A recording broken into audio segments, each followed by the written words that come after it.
Good Saturday, everyone. Welcome to the What is Truth podcast. This is edition number 11 of Ask Us Anything with my friends, the Apollo Detectives, with Mr. Robert Williams, Mr. Jeremiah Hey, Scott, and how are you? hopefully soon we will be joined by the great and only, the powerful Sir Marcus Allen. How are you, gentlemen? All doing well here. Yeah, it's getting a little bit chilly, but other than that, not too bad. Yeah, Quite Yeah, early for I'm me. ready for a good show here. I'm right awake in the wee hours of the morning. It's 5 a.m. here in Australia.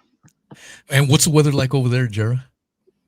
A bit cloudy, but last I checked, it was kind of dark. Cold, So warm? quite cold. Yeah, it's usually cold in the morning. I got my enormous mug of coffee. Keep me going through the show. I've got my Gatorade 9%. Cheers, everyone. So, if you are new to the to any of these shows, make sure you put your questions in the comments, and we will address them after we touch on a couple of subjects. To start off, last episode we did number 10. We had a surprise guest visit by Dave McKeegan. Whom I had no idea who he was. He tried to come off and say, "Oh, you guys, everyone knows who I am." I told him the truth. I had never even heard of you, but apparently this guy had 155,000 YouTube subscribers. He had made a few videos regarding you guys, so we planned to answer them. And lo and behold, Mr. McKeegan showed up, and it was a good time. So if you guys missed that, make sure you go back and listen to episode number 10 of Ask Us Anything. But I thought it was a good time. I thought I know a lot of people gave him credit for showing up, and I give him credit for showing up, but he also came off this, a bit deceptive as far as how I felt about it. And I know you guys did some a review on it. Maybe we could do a slight review since we're only one episode removed from that. What are your thoughts in reflecting back to David McKeegan stopping by? Tara, you want to go first? You're muted. As a matter of fact, yes. As a matter of fact, I managed to pick up a copy of the book that he said he was going to be buying. He said it was called Images from the Black by Michael Clayton. I purchased a copy myself, and I was reading through it. It was a bit of a disappointment as far as technical information is concerned. He writes about the spy satellites more in the sense of being an historian, the historical details of which he doesn't really go into much of the technical side of things. He only mentions the Gambit being unpressurized in the context of it being unmanned, that it doesn't have the pressurized cabin that the manned orbiting laboratory would need. Because obviously the manned orbiting laboratory was essentially the Gemini capsule with a space station module and the Gambit spy camera thing attached, which was intended for the U.S. Air Force reconnaissance missions. Back in those days, it looked like the U.S. Air Force and NASA were going to be competing together. Like NASA would do the scientific missions, and the Air Force would do the military space flights, which obviously the manned orbiting laboratory got cancelled. The book has some mentions of the lunar orbiter. He mentions something about needing to test it against the kind of radiation that it would have received. And this is they're using the SO243 film, I believe it was called, which was the radiation-resistant film. He mentions they still needed to test it against radiation, which I guess is a given. I guess probably I imagine they would have used, X-ray machines or particle accelerators, those sorts of things to try and test the kind of radiation. And he mentions vacuum tests. Interestingly enough, vacuum tests for the lunar orbiter film. But of course, lunar orbiter was pressurized, so I assume he's talking about it in the context of a possible cabin depressurization. Now, he mentions also, he has a few sections about the Lunar Mapping Survey System, or LMSS, which was, as McKeegan put it, a Gambit satellite attached to the Apollo spacecraft. It was actually, originally, there were supposed to be two versions of it. The original plan was to have it built into the service module and take pictures of the moon that way. An alternative proposal was to have it actually docked to the nose of the command module, and basically the astronauts would go enter that and operate the camera manually, supposedly. And obviously, when the lunar orbiter probes done their job, they thought, oh, it's no longer necessary. But in a way, it was kind of considered an Apollo equivalent of the manned orbiting laboratory, in that it has a manned operated camera system. And so that's all that really needs to be gleaned from the all that really can be gleaned, I should say, from the images from the black. Oh yeah, there was another thing that McKeegan had asked about the. I mentioned in our previous program that the lunar orbiter, they used a radiation resistant type film. He asked, well, was it the first time they were using film in in lunar space? Like, did they want to use radiation-resistant film to test if it could even survive the radiation exposure? Because it was the first time we do it. Well, it should be pointed out, I looked it up in the information. It wasn't the first probe, but the real orbiters, they weren't the first probes to take film all the way out to the moon. The first probe to do that was Luna 3, which was the first probe to photograph the far side of the moon. This was a Soviet mission. Interestingly enough, they not only was that film pressurized, they used film that they actually salvaged from a U.S. spy balloon that they had shot down over Soviet territory. What happened was they shot down the balloon, they tested the film, and they said, okay, yes, that will do very nicely. Let's put that on our spacecraft to take pictures of the far side of the moon. And I will yield.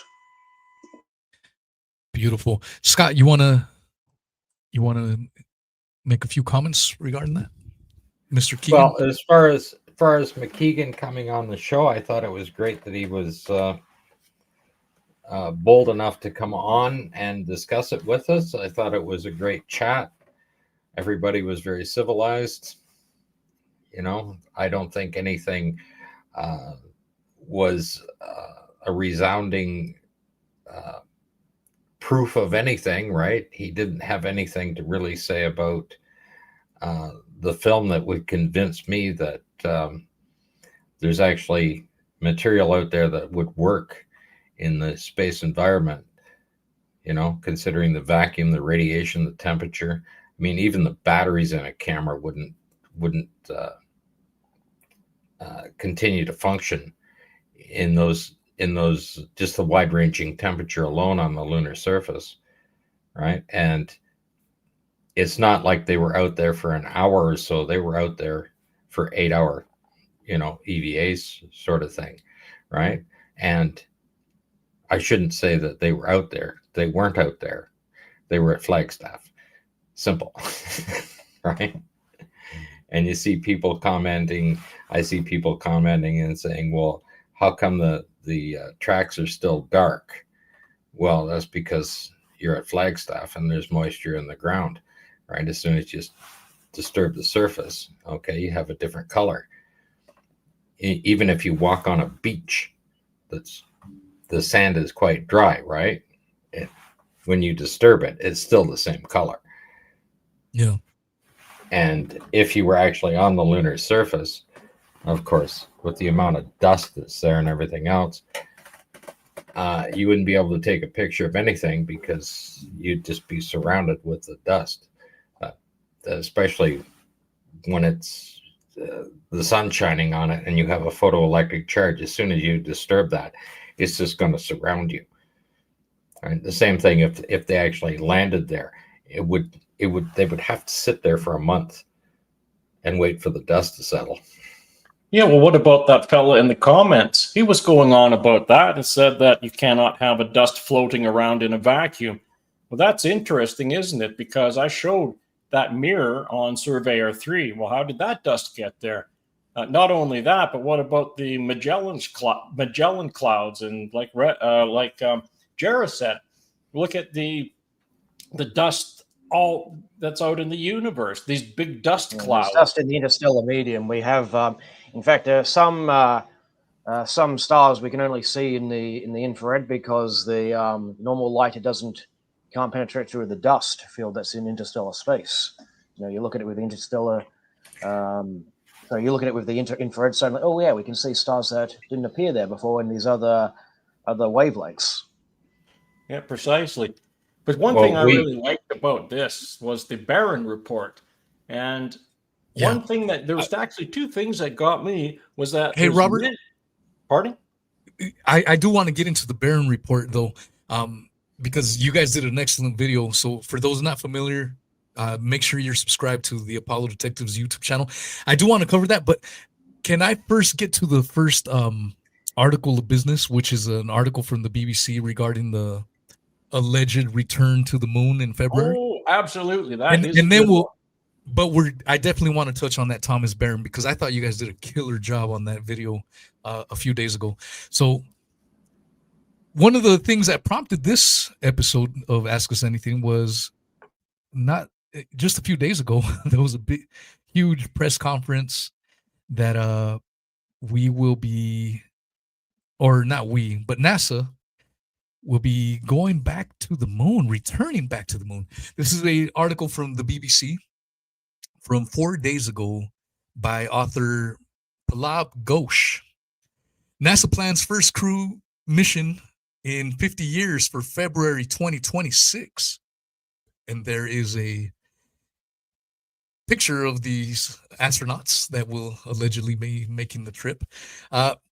NASA has said it hopes to send astronauts, I don't know if that's a play on words, astronauts, on a 10-day trip around the moon as soon as February. The U.S. Space Agency had previously committed to launching no later than the end of April, but said it aims to bring the mission forward. It's been 50 years since any country has flown a crewed lunar mission. NASA will send 4 astronauts there and back to test systems. The Artemis 2 mission is the second launch of the Artemis program, whose aim is to land astronauts and eventually establish a long-term presence on the lunar surface. Lakeisha Hawkins, NASA's acting deputy associate administrator, said it would be an important moment in the human exploration of space.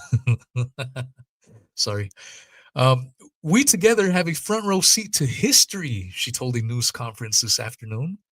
The launch window could open as early as the 5th of February, but we want to emphasize that safety is our top priority. Artemis launch director Charlie Blackwell Thompson explained that the powerful rocket system built to take the astronauts to the moon, the Space Launch System, SLS, was pretty much stacked and ready to go. All that remained was to complete the crew capsule called Orion, connected to SLS, and to complete ground tests. The first Artemis mission lasted 25 days and saw the launch of an uncrewed spacecraft in November of 2022. It was a spacecraft travel around the moon and re-enter the Earth's atmosphere. The mission was overwhelmingly successful, though there were issues with the heat shield as the spacecraft re-entered the Earth's atmospheres. These have since been addressed. The Artemis 2 launch will see 4 astronauts go on a 10-day round trip to the moon and back to Earth. The astronauts, Reed Wiseman, Victor Glover, and Christina Koch of NASA, and Jeremy Hansen of the Canadian Space Agency, will not land on the moon, though they will be the first crew to travel beyond low Earth orbit since Apollo 17 in 1972. The lead Artemis 2 flight director, Jeff Radigan, explained that the crew would be flying further into space than anyone had been before. They're going at least 5,000 nautical miles past the moon, which is much higher than previous missions have gone, he told reporters. The aim of the mission is to test the rocket and spacecraft system to lay the ground for a lunar landing. The astronauts will enter Orion's capsule, which will be their home for the duration of their journey, which sits on top of the SLS. This will be carried initially into Earth orbit with the help of 2 solid rocket boosters, which will fall back to Earth 2 minutes after launch once they have done the heavy lifting. And let's see. All right, we'll stop there. So a few days ago, they also did a live stream. NASA did a live stream regarding what the missions are going to look like, a little bit about the astronauts. The Canadian guy seems to be the rebel of the group, the troublemaker, the inquisitive guy. You know, I guess they need a punk rocker, and that's the punk rocker of the crew. But one thing, and this article pointed it out, but one thing that I got from listening to the 2-hour live stream that they did on it, they kept talking about safety. Safety. The safety was the number one thing on their mind. Safety, safety, safety, safety.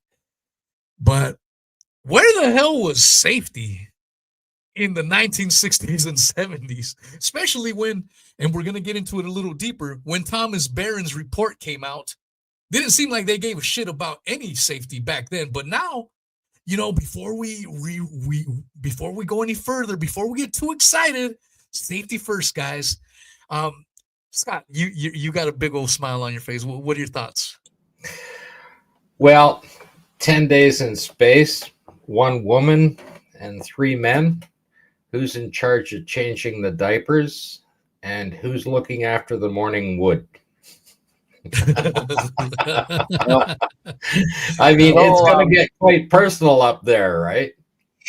Yeah. Like, in all seriousness, I've posted a link to the to what NASA officially says about the parking orbit, which is what they're supposed to do before the heading off to the moon, allegedly. The reason this one's supposed to take 10 days over 8 is because the first 2 days, I believe, are supposed to be spent on this parking orbit. If you scroll down to where it says about leaving Earth, down towards the one, it says a section called Leaving Earth. Maybe scroll up a bit.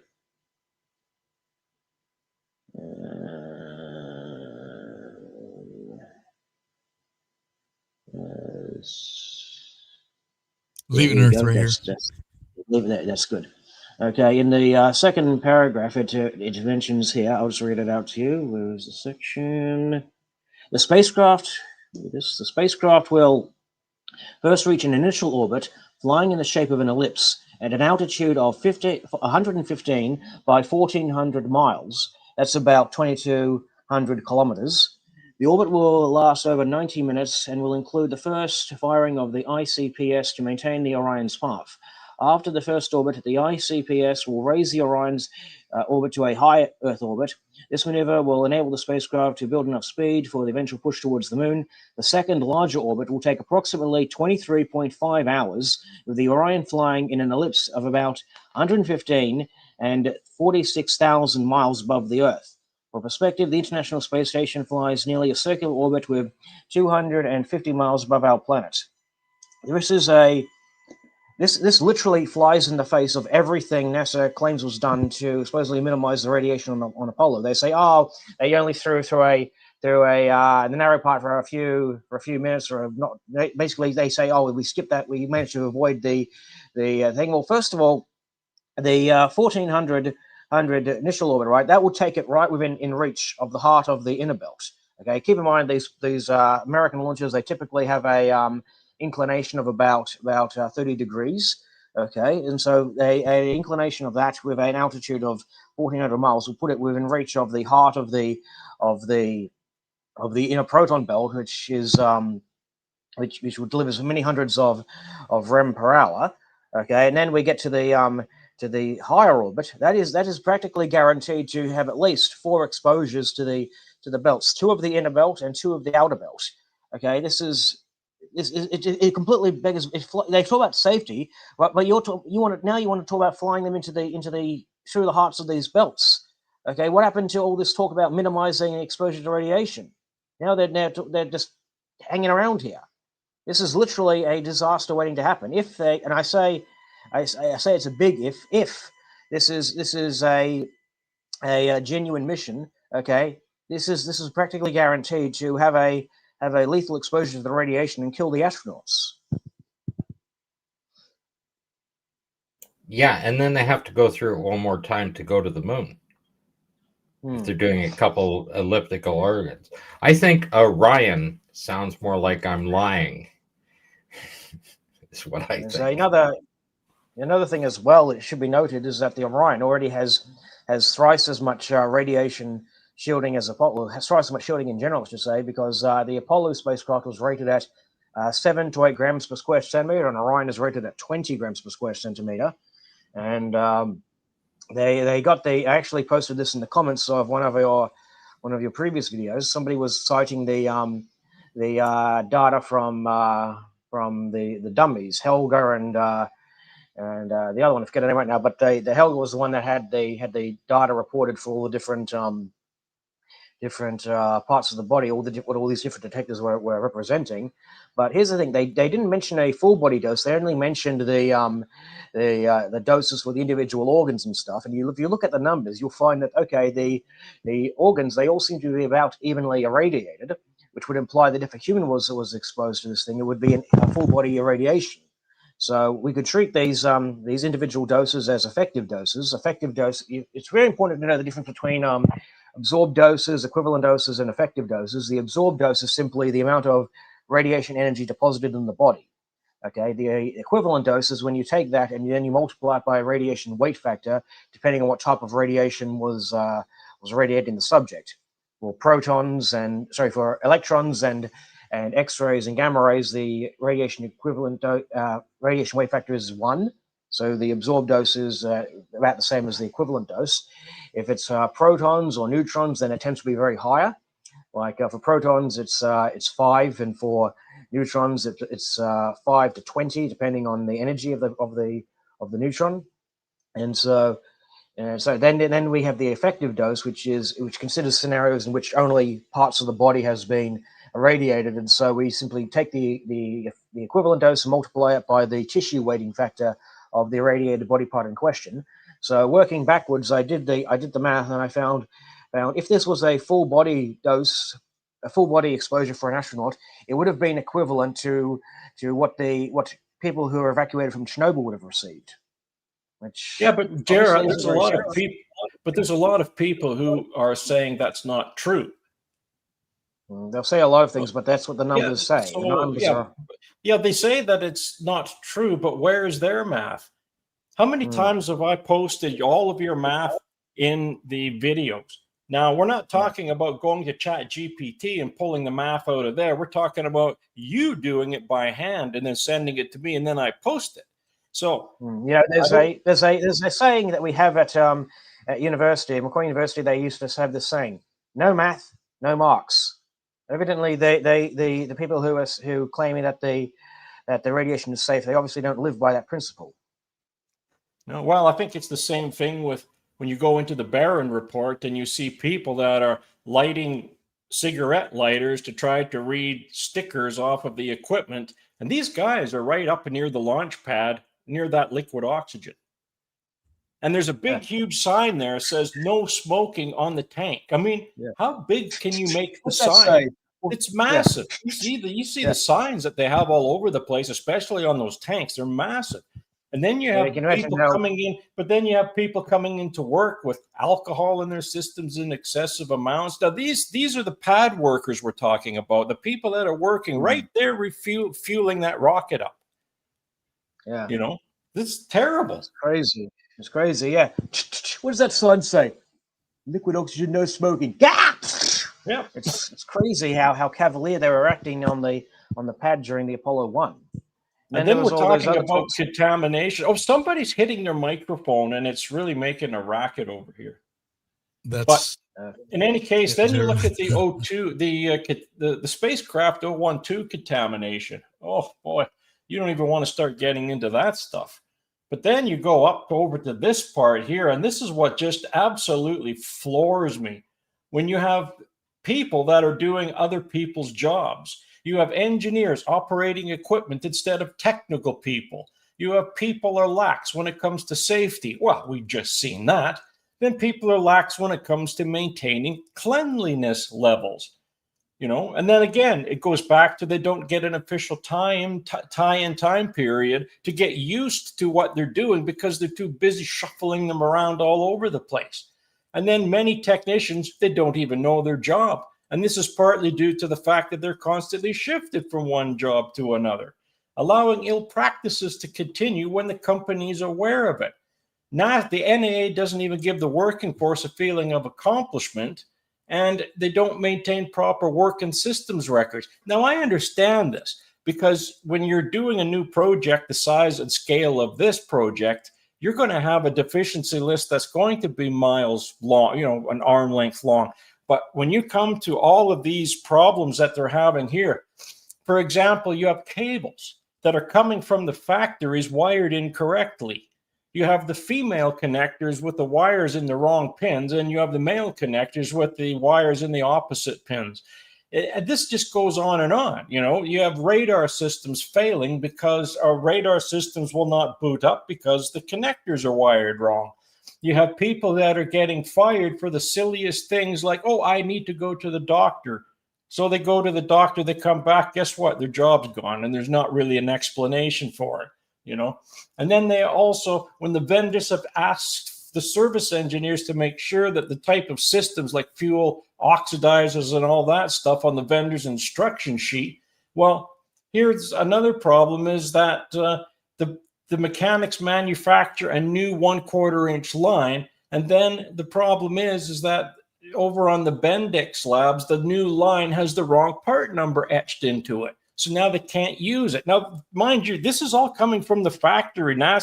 These are the companies that are manufacturing the hardware. I mean, how the heck can these guys get anything off the ground when it's in shambles like this? I mean, now you're going to have to sit there, troubleshoot. Oh, wait a minute. They plug the connectors into the landing radar on the LEM. Guess what happened to it? The radar system blew. All the transistors fried because they had the 29 volts hooked up the wrong way into the signals. So, you know, there that goes. So now these poor guys have to troubleshoot what's going on. So what did they do here? Where is it here? So now it's over on... it's over on spacecraft 012 contamination.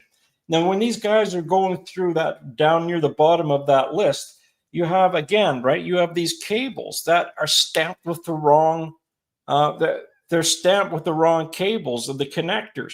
Now, the connectors, on some of them, they fit. On other ones, they don't fit. The B plus is mixed up. Now they have the going into the signal, so it's taking that out. Now these guys they grab another cable, and over here, because the stamp, it was the wrong cable that was stamped, and yet it still fit into the radar system. They just blew another system. That's 2 radar systems down the drain. This just keeps going on, and I don't know how many pages are there here. 59 pages of this crap going on.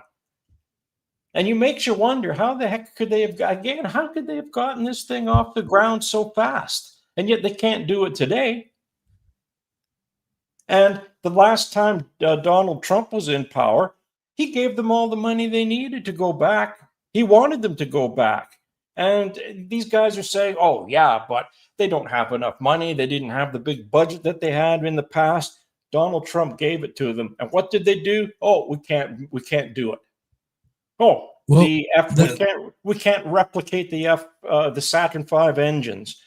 Saturn V engines are sitting right out there. How many times have we said Bezos fished one out of the ocean that's been down there for 54 years? They rebuilt the gas chamber and it ignited it, and they had fired it, worked fine. And yet they can't just make an F1 engine because these engines aren't going to get them anywhere the way they're going.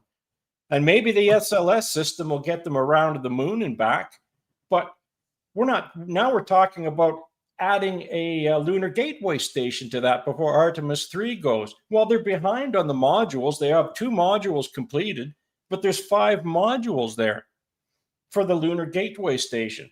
And then they said, the first one's ready to ship up there. That was 2 months ago. Well, I saw them loading it. They had a video out there of them loading the first module on, but that's as far as it went. It's still sitting there on the floor waiting to go. Yeah, they're never going to make it. I mean, it took, 10 years to put the ISS together and get it all functioning, wired and screwed together and glued together. How long is it going to take them to launch all these pods to the moon, into lunar orbit? And then they have to get out there and bolt them all together. Oh, wait a minute. They have the Canada arm out there too on that space station, but they have to get that first module up there. That's the whole thing. And I don't think people understand how complicated it is to get those around into lunar orbit. You know, that's going to take a lot of fuel. Oh, by the way, now when they get them up there, are they going to have to refuel to come back? You see, there's all these problems that are going on. And when you have a guy like Destin from Smarter Every Day calling these guys out for this, people should start sitting up and listening. You know, that's what I have to say about this. Well, that's the thing too, that one of the things NASA apologists like to say is when you press them, why haven't we been back in nearly 60 years? They'll say it's money, it's money. And so my quick fire back to that is, do you know what the budget for NASA has been the last couple of fiscal years? And when you realize it's in the 20 billions of dollars annually in the last couple of years at least, what are they doing with that money if they can't get back to the goddamn moon? You know what I'm saying? And that this kind of segues into the whole Thomas Barron thing. You guys, like I mentioned at the very beginning of the show, you guys did an excellent video, a recent video on that's not the share screen I wanted to put. Let's see. Here we go. Okay. You guys did a video on Thomas Barron. For those not familiar with Thomas Barron was, let's see, this is according to Wikipedia.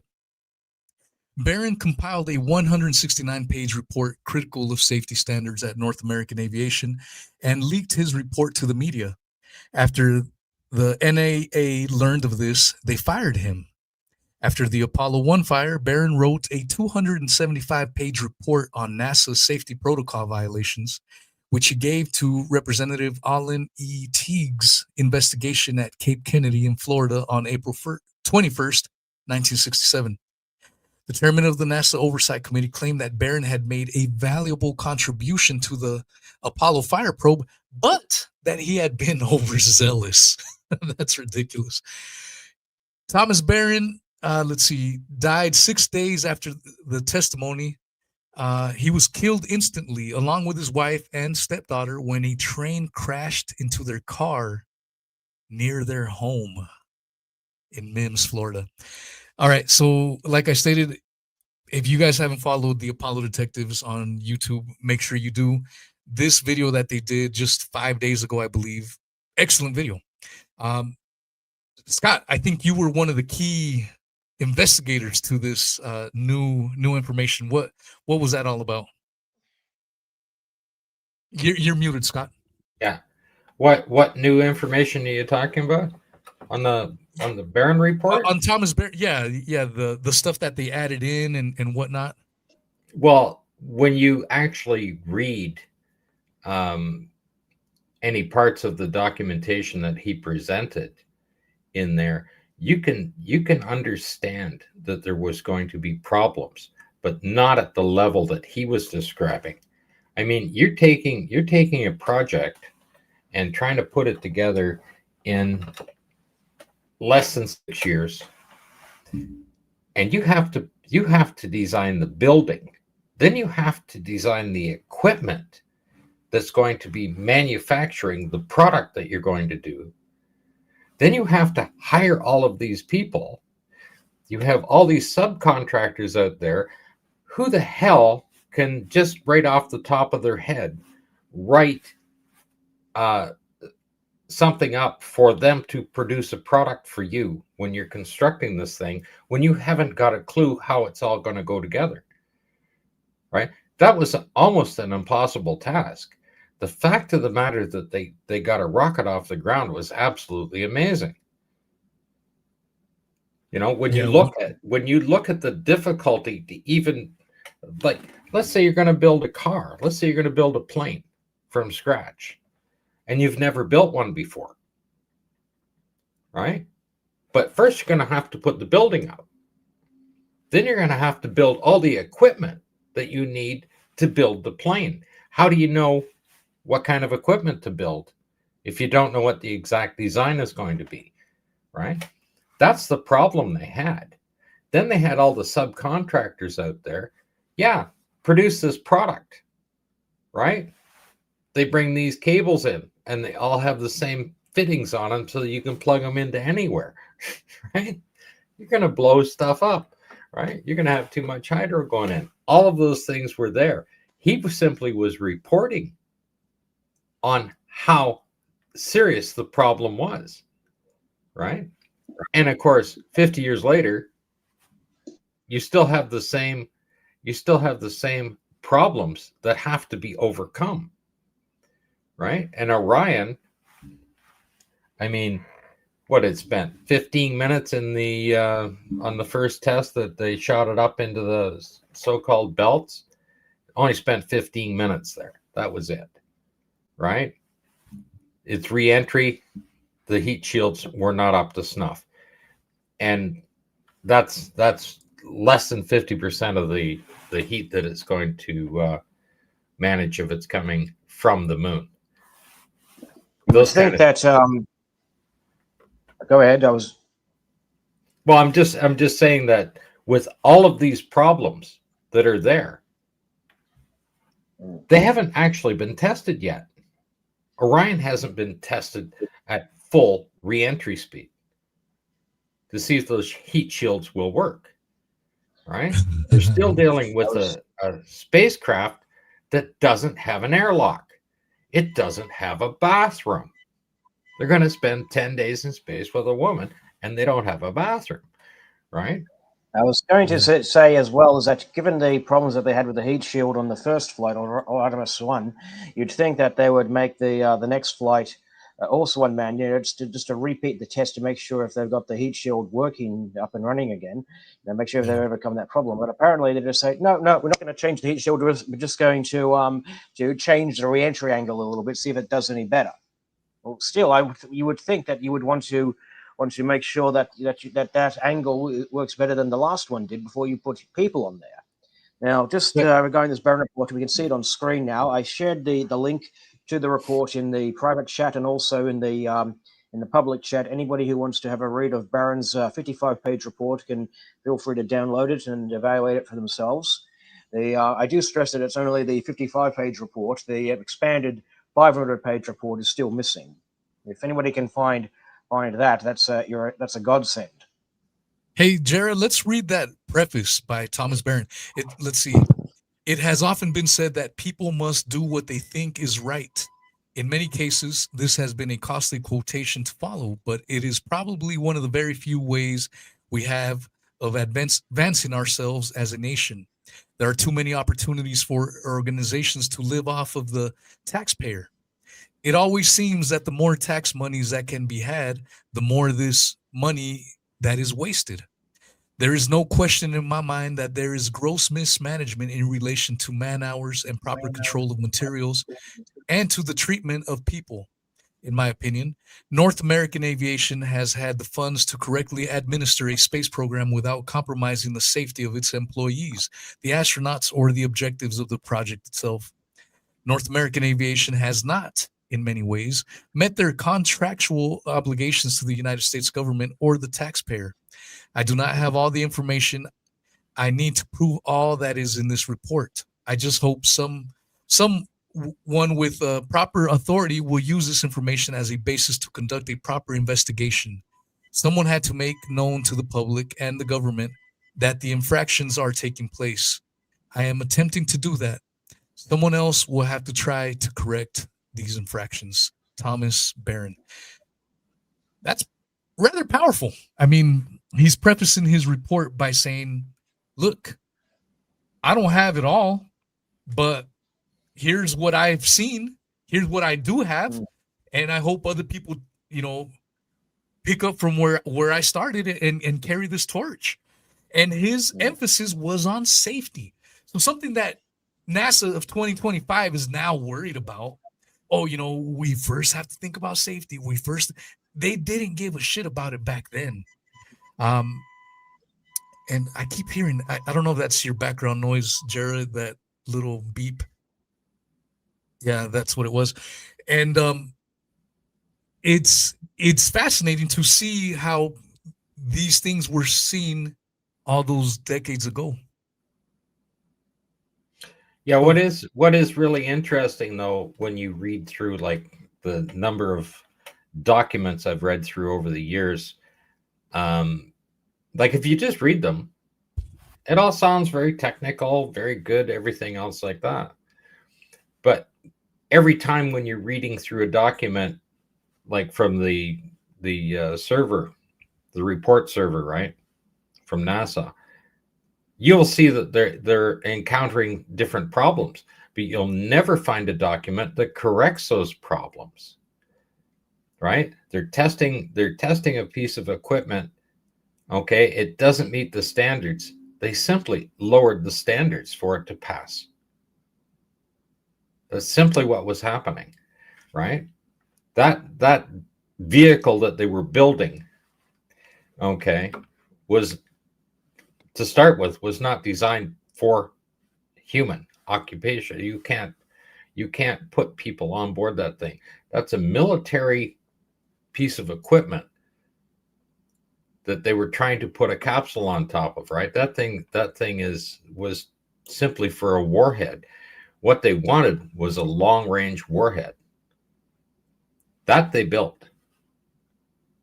I mean, you just take the capsule off and just put some any kind of explosive device on top of that, and it's a delivery system. Okay. That's why they needed to develop the guidance systems. That's why they needed to develop that much in a rocket, because they wanted to be able to reach the enemy at long range. That's what they were designed for. They're still doing that today, right? Those vehicles out there are being funded as a military defense system. That's the same with the satellites, everything else. You're going to use them as spy satellites and stuff like that, right? The ones you never hear that get launched, that kind of stuff. For us to think that you can simply take that, okay, and say, we're going to put some people on the moon, you have to decide what you need on the moon first. All of the equipment you need there on the lunar surface. Then you design the delivery system after that on how to pack this stuff up. Apollo, right? Here's the diameter of the rocket. Okay, well, we got to squeeze all that in there, right? So the command module, everything else, the fuel systems, and the lander all had to be designed to fit within that diameter. It couldn't be any larger than that. So when you actually look at the lander, what they claim landed on the moon, where the hell are the fuel cells? I mean, these things are like, they're maybe hold a cubic meter each tank, right? On the thing. When you see the new designs and you see the size of the fuel tanks you actually need to land on the moon, those are what the real numbers are, how much fuel they need to land. They're 10 times the size, right? And they're not carrying any more people. And don't forget, with the equipment that we have today, the materials we have today, that craft can be a hell of a lot lighter, because you've got, instead of having consoles that are made out of bloody aluminum like you see in the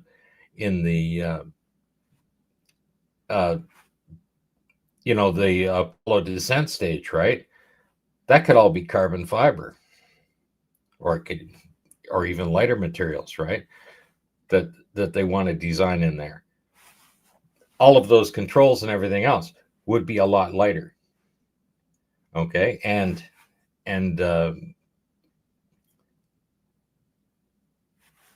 like I forget how many tons of material it takes to put one man inside a craft, right? But it's quite a few, because you have to have your oxygen, water, all the other stuff. You have to have your seating, your tie downs and straps and everything else. All of that stuff is quite a bit lighter in today's world, right? Whether it's made out of fiberglass or carbon fiber or whatever, right? But they still don't have enough fuel to power things off the ground and get it up there with any kind of a payload yet, right? And you look at Apollo, 141 tons. I mean, we're not even close to that. I mean, what Musk is putting up, he can't even put the thing up empty. He's 70 kilometers, right? First stage. You're still only going up the same 70 kilometers as Apollo did, right? but one has 141 tons and the other one has 0 payload. So how can we have that much less? What's he got, 32, 33 engines on his bloody thing? And it runs for 2.5 minutes and it's finished. And people don't understand that. You're not anywhere near, you're not even close to space. You're not close to the Kármán line at that point, right? Just to even get to low Earth orbit takes the entire fuel system to get up there. And then people think, oh, you can just take off and go to the moon and come back again. That's where you need all these extra launches just for fuel and things like that. And they think they can just, oh, all of a sudden they're just going to go send Orion around the moon? How? Right? Yeah, they got the SLS, solid fuel, right? The same as the space shuttle. Well, guess what? It can't go any farther than what the space shuttle can go. Doesn't have any more fuel. It's out of it. That first stage with the solid fuel on there, 2.5 minutes later, it's going to eject. The first stage is going to come off. And they're running around 70 kilometers all the time. Yeah, Scott, there's a problem though. You know what people get mixed up with?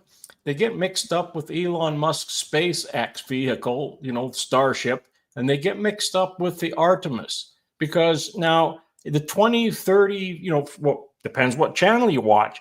If you watch Destin from Smarter every day, well, he says it takes 13 to 15 rockets to refuel. And then you take a look at Thunderfoot, and he says it takes 30 rockets to refuel to get them to the lunar surface and back. Now, you take Jeff Bezos's craft. See, we have 3 craft here. Now, the problem is that Artemis, yeah, eventually they're going to land on the lunar surface. We just don't know when. Now, a lot of people on the internet, on YouTube especially, are predicting between now and 2035. I think it'll be more like 2037. NASA themselves even say that when they say they're going to do something, add 5 to 7 years to it.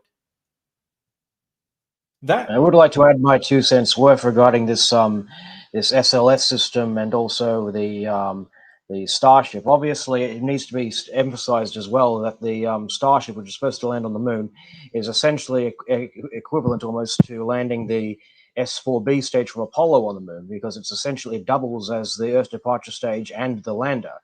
Now, with the Artemis, the reason Artemis 1 was able to get to the moon, in addition to the solid rockets and the big hydrogen and oxygen fuel tank that it used to initially get into Earth orbit, it had what they called, it was mentioned in that NASA article I read from earlier, the ICPS, the interim cryogenic propulsion stage, which is basically its equivalent of the S4 stage, which is supposed to accelerate it to escape velocity or translunar injection.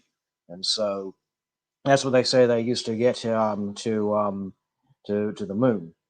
Now, again, it has to be emphasized as well is that the Orion is only supposed to go as far as lunar orbit, okay, which and it's not supposed to be landing on there, which and it's much smaller than the Starship, so it doesn't need all those refueling launches.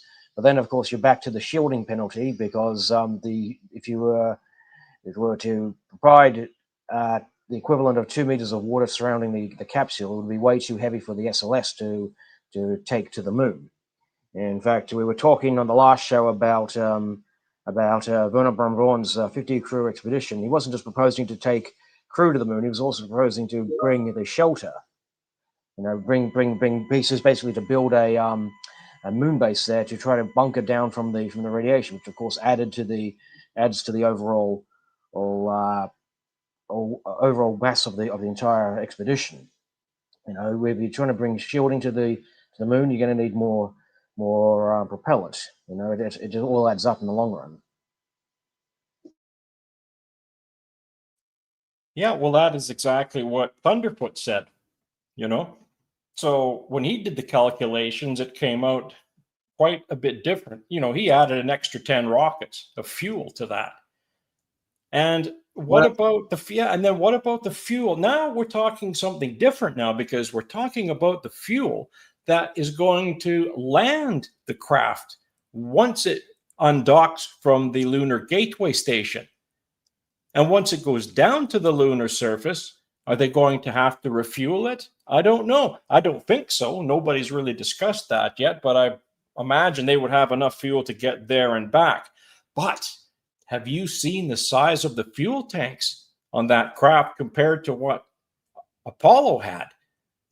I mean, one advantage that has been proposed for radiation shielding is to actually use the propellant itself as a makeshift radiation shield, which that seems to be the only realistic way he can provide that solar storm shelter he said it has. But what happens when the fuel runs out when they're trying to get off the lunar surface? And of course, another thing too that nobody really seems to be talking about is the problem of boil off. You know, they're one of the reasons why they typically have hypergolics on spacecraft to land on the moon, not necessarily allegedly on Apollo, but also various unmanned craft that they've landed on the moon. The reason why they use hypergolics is because, you know, you just put those together, they can be kept at room temperature, and you know you put them together and they ignite. Whereas with the liquid oxygen, and in the case of Starship liquid methane, the same principle applies to liquid hydrogen as well. You have to use cryo tanks to keep it in sub-zero temperatures, and you can only keep it in sub-zero temperatures for a few hours or days or whatever till it starts to boil off and turn back into a gas. When it turns back into a gas, you need to vent it out the spacecraft to prevent the capsule from rupturing, prevent the tanks from rupturing. And so that's another. Obviously, how long do you think you can keep them cryogenically cooled on the lunar surface, where the temperatures reach up to about 120 degrees Celsius during the daytime? Yes, but Artemis is not using liquid methane. You see, over the moon media, he's saying, have the detectives heard of RRM-3? It's demonstrated the longest storage of cryogen, liquid methane, 4 months without any boil off. Okay, that's fine. But we're not talking about, we're not talking about Starship right now. We're talking about the SLS system eventually landing these people on the moon. Now, they're not using liquid methane. So you're going to have, like Jara said, you're going to have boil off here. And how many times is that Artemis going to have to refuel now that it's taking a lunar lander along with it? Now you have all that extra weight and the fuel that's in those very large tanks that are going to be installed on that lunar lander. You see? Oh yeah, fine. They can do that with they could do that with SpaceX, because Musk's is a methane. He's going to methane, using methane. But again, is that ship going to be able to land on the lunar surface upright? You see, that's the problem. Elon Musk even says himself that is going to dig a massive crater when it lands. And he says that's the big problem. Now, the funny thing was, when I just went, now, again, this is just out there, but when I did those AI rockets, what I did was I asked it, I told it, this is, when the rocket lands on the lunar surface, do you think that it will dig a crater, given that it has 5 to 9 engines, Raptor engines? And when you type all this stuff in there, it's giving the AI model an idea of what to put together. Well, it dug a crater, and then the legs went like this, and it fell over and went boom. So, is this what's going to happen to his ship? I hope not, because, he's eventually, this thing is supposed to be going to Mars with 250 people in it each. That's his goal. So again, if it can't make it and land on the lunar surface, well, then how is it going to land on Mars with all these people on it? Now, Elon Musk, first, he wants to send these AI robots to Mars first. and then put all these people on there. I mean, you see the size of the ships that he has. They're all docked with 250 people in them, and there's, you know, that goes as far as the eye can see around Mars. But that's a fantasist. That's what that is. There's just no way they're going to be able to do that. And he wants to be able to land one of those ships on there with 4 astronauts in 2026. That's next year. Right? And then he moved it to 2028 in that new video that he put up. So now 2028, that's only a couple of years away. And they can't even get this thing into low Earth orbit without exploding. And guess what part always rips itself apart or explodes? It's always the part that has the human occupants in it, right? The one that has the 30 some odd engines or whatever, that comes back down and it gets caught in those chopsticks. And that rarely goes awry. And then they all clap and clap and clap when it catches this thing. And then all of a sudden you look up in the sky and kaboom! Right? There goes all the people scattered all over the landscape up there, you know, falling in pieces everywhere. That's not realistic to me, to be clapping and applauding at all these people that are going to be scattered all over the place like this. It just makes you wonder if they would be clapping and cheering if there was people aboard that thing when it blew. I mean, don't forget, this thing was supposed to be the mission, the spacecraft for the Dear Moon mission, which was supposed to take tourists around the moon, you know, which obviously that got cancelled, and you know, it made them look reckless and cavalier about flight safety. All those videos of them cheering their heads off. I've switched over to the different microphone. Hopefully, you don't hear any tapping now. So, yeah, there was something else I wanted to talk about. Oh, yes, getting back to the Barron report. There was it's not mentioned in the report, but of course, because this happened after the fact. But it was brought up in his testimony, and also apparently in the 500-page report, based on what they were talking about in that testimony. Barron actually disputed how much time had passed from the first mention of fire to when the capsule ruptured, based on what people had told him. He had talked to this one bloke by the name of Al Holmberg.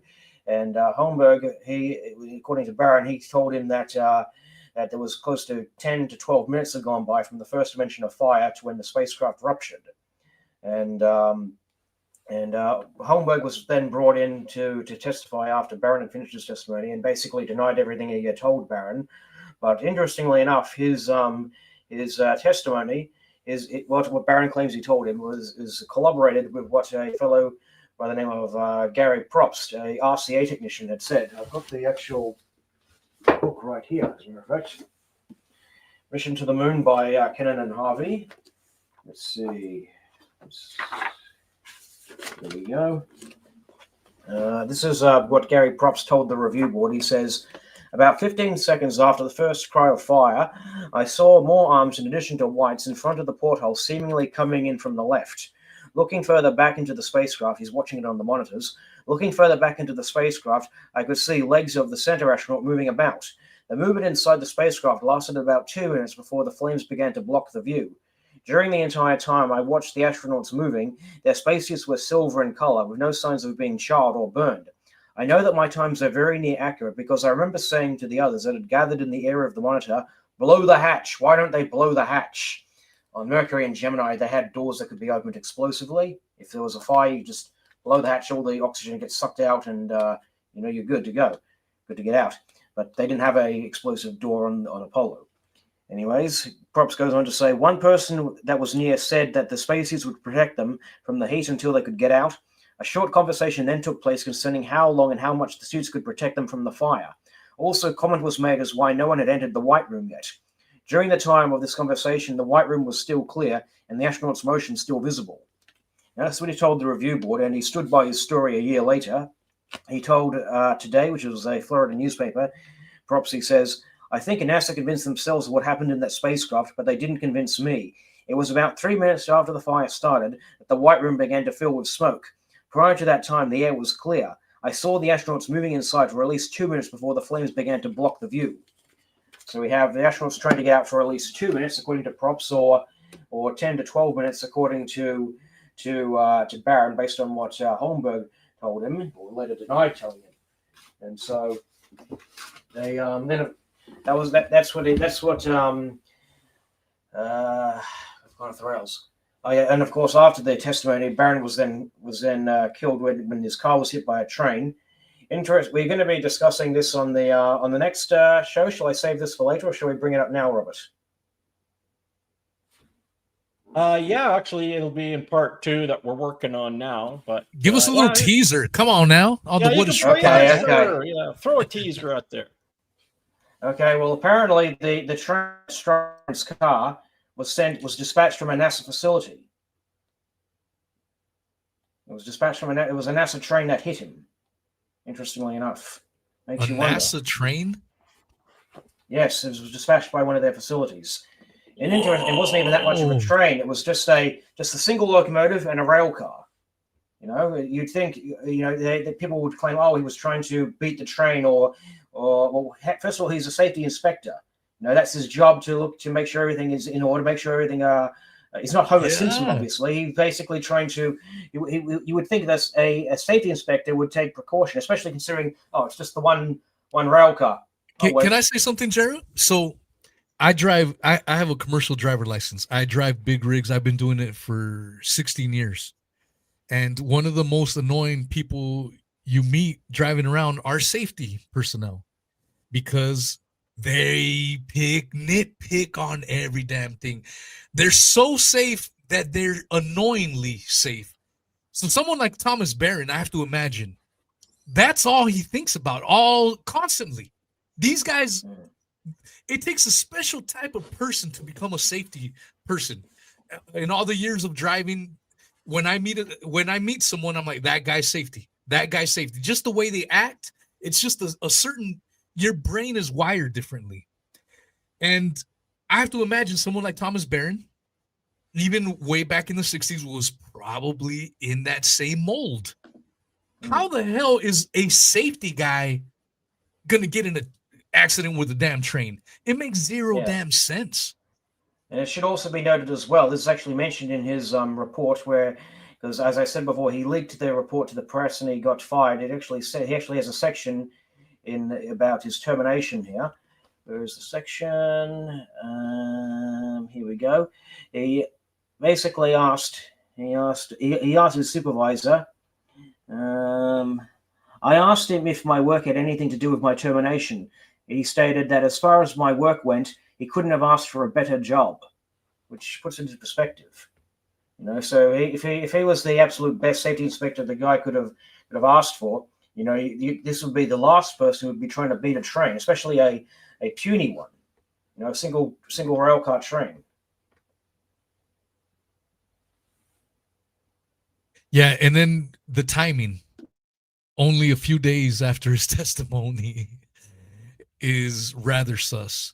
And so this is a strictly NASA moon show, and we don't like to stay off topic, but when you look at whistleblowers in other areas, a lot of them seem to suffer under similar fates. And even in modern times, you know, we have several examples of those still happening. One such case is Danny Casolaro.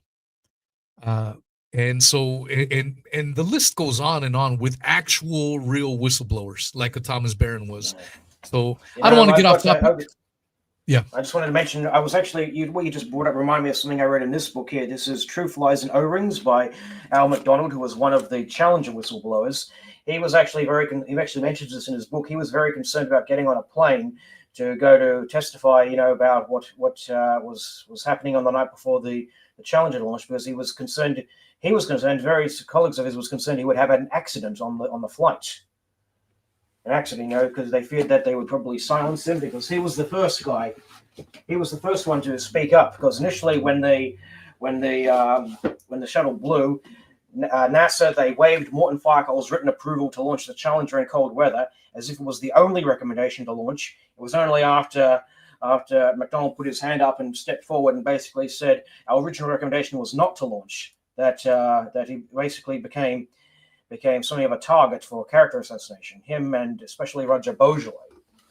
You know, we discussed it on a previous show as well. I interviewed Roger Beaujolais before he died, and I've always considered him to be the 8th victim of the Challenger disaster. And likewise, I guess we could say that Thomas Barron was probably the 4th victim of the Apollo 1. Yeah. Scott, you had a couple things. Well, I was just sitting here thinking, you only ever see cars stalling on a railroad crossing in the movies. But if he was a safety guy, maybe he couldn't get out of his seatbelt. Yeah. I want to. Maybe he couldn't. Maybe he put the seatbelt on. They jury rigged his seatbelt so he couldn't get out of it once he put it on. Right. Yeah, I found one image of that train wreck, and I can't find it anymore, but it was in one of the newspapers. And of course, when the hard drive went, well, so did everything in it. But I had one, it wasn't the greatest image, but it looked pretty nasty. Let's just put it that way. When the train hit, and it looked to me like it hit the passenger side. It was hard to tell though, because that car was just mangled on that one side. Sheesh. So there's just no way anyone could have survived that. Yeah, they weren't gonna miss. I But want to give a shout out to isn't that the thing? Just like just like the movies. You always see the trains coming, and the car just magically stops right in the middle of the tracks. And you know what, Scott? This happened. Remember, we were looking at one of those videos where the police actually arrested a woman when they pulled her out of the car. They took her, put her in the back seat of the police car, and then parked it on the railway tracks. Yeah. And I saw that one. Yeah, they parked it right on the railway track and just and that person was in there screaming and yelling, cuffed and locked in the back of that car, and they couldn't get out. And wham! And they had probably close to a minute. They knew that train was coming. They could hear it. Yeah. Damn. Now, and that's the thing with the train. How come Barron that he couldn't get out of that vehicle, that nobody could get out of that vehicle? But there was 5 people in there, right? There was 3. It was Thomas's his wife and his his daughter. wife and daughter. I thought there was two kids or 3 kids in that car. No, it was one child, I believe, from what I understand. Just one? I want to give a shout out to everyone that made it out. This show is still going on. I just we got over 100 people combined on all the platforms. A little auditorium with 100 people listening in is very nice. So thank you everyone that's made it out and continues to come out. I do have to correct you. One of the daughters did survive though. So she was. I've got the news report. I've got the news report right here. If I can enlarge the picture here. Hang on a second. Give me a second to get this up. I think it was a stepdaughter. Yeah, they're both stepdaughters. Here we go. It says here, where is it?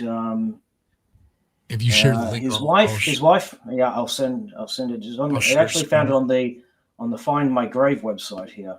I'll just give you the link. What the hell did you just say? Find My Grave website? Find a Grave. It's a website where you can find where people have been buried. We didn't mention this in the program, but Casing actually found this out. I have the article right here. I can put the article up. Okay, cool. Yeah, apparently what happened was immediately after he had died, he was promptly cremated. He was probably cremated without autopsy, which goes against Florida law. Usually in suspicious deaths, you're supposed to have the victim autopsy. Make sure, was there any poisonous substances or whatever in that system. Find out what killed these people. But no, promptly cremated the guy. Yeah. But reading this newspaper here. He, his wife Marlene, and a stepdaughter Penny, 4 years old, were thrown out of the car and killed. A second stepdaughter Robin, 6 years old, remained in the car and survived. She is in a serious condition and at a nearby hospital. That's what it says in this newspaper. There's a clipping on the screen. That was his wife's name. Yeah. Hey, Robert, can you read that news clipping? Yeah, sure can. It's a little on the blurry side, but I will pull it up over on my side so I can read it up here. Yeah, I can't read And it. Otherwise, I would have read it. yeah, I'll answer. But anyways, it certainly does state that the Baron, his wife Marlene, and the stepdaughter Penny Four were thrown from the car and killed. A second stepdaughter, Robin, who was 6, remained in the car and survived. So she was in serious condition at the hospital. So it was 4 people in that car. And if if any of them survived, I would be personally curious as to what has the surviving folks, if they are still alive. I presume the daughter would still be alive. What do they have to say? What does their recollection serve regarding that day? That would be interesting. I believe, if I recall correctly, I was speaking to Gary Corsair about this. He's an investigator who has been researching this topic. He mentioned that she didn't have much surviving memories about the actual incident, if I recall correctly. But I'm just looking at this, the Find a Grave website on Thomas Barron. Apparently he was 29 years old when he was killed. Sheesh. Yeah. Yeah, he was a kid himself.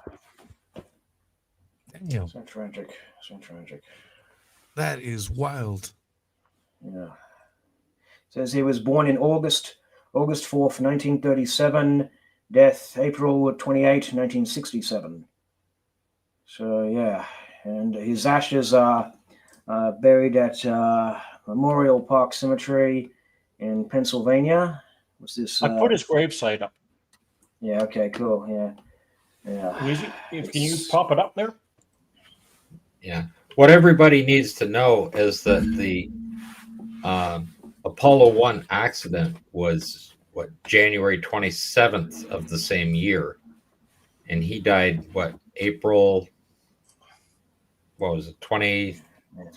28. 28? April Yeah. 28th. So all of this stuff happened within a few months of each other. Okay, it's just amazing. I still can't imagine when you hear a train coming that you wouldn't get out of the vehicle. Well, Like if your absolutely. car's I mean, falling. let's face it. If you live near the tracks, like we have a train about a quarter of a mile away, and right next door to us, across the road here, I have a neighbor that has 3 helicopters, Bell Jet Rangers, twin engines. They're nastiest. It sounds like Vietnam here, in the morning and afternoon and evening. But the train racket wakes you up more than those helicopters do. So when I think about Barron, that train whistle is going to be honking down because every crossing they have to pull that whistle for quite a while. So how could he not have, it just makes no sense how a car could just stop on a track like that and die. Like, what are the chances of that? Seriously. Yeah. Very strange. And then we were talking about this photo that Charlie Duke had left on the moon. And what I don't understand is how, again, you don't have convection, but you do have conduction and radiation. That's 250 degrees Fahrenheit. So you would think at least that plastic bag that image is in, and it's not a Polaroid, it's a regular photograph done on photo paper. So you would think at least the baggie would be sticky. You have any thoughts on that, Gerald?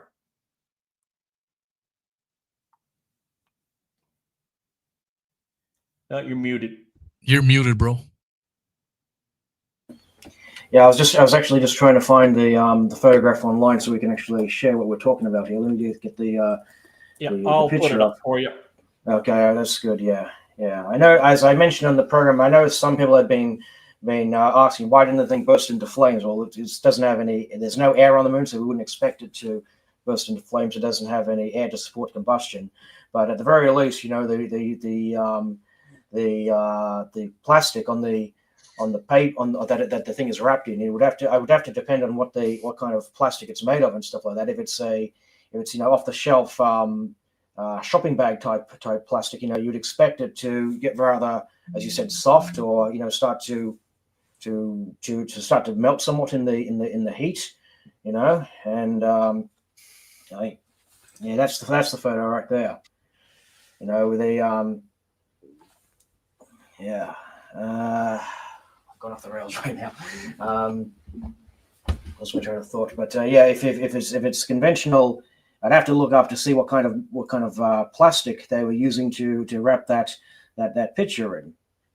And he goes, like, as I said, you would think at the very least the plastic would get all sticky in the heat, from the direct sunlight and the heat that's actually physically transferring between the two as it's sitting on there, as it's directly touching it. So, yeah, Actually, strange. And then you have this, and if the train is only a single car, then why couldn't the conductor stop? Well, you need some stopping distance for a train to stop. Obviously, like I don't remember the numbers off the top of my head, but you suddenly a train doesn't stop like the way a car does. You need some distance to get. In fact, you actually have to time when they're approaching a station.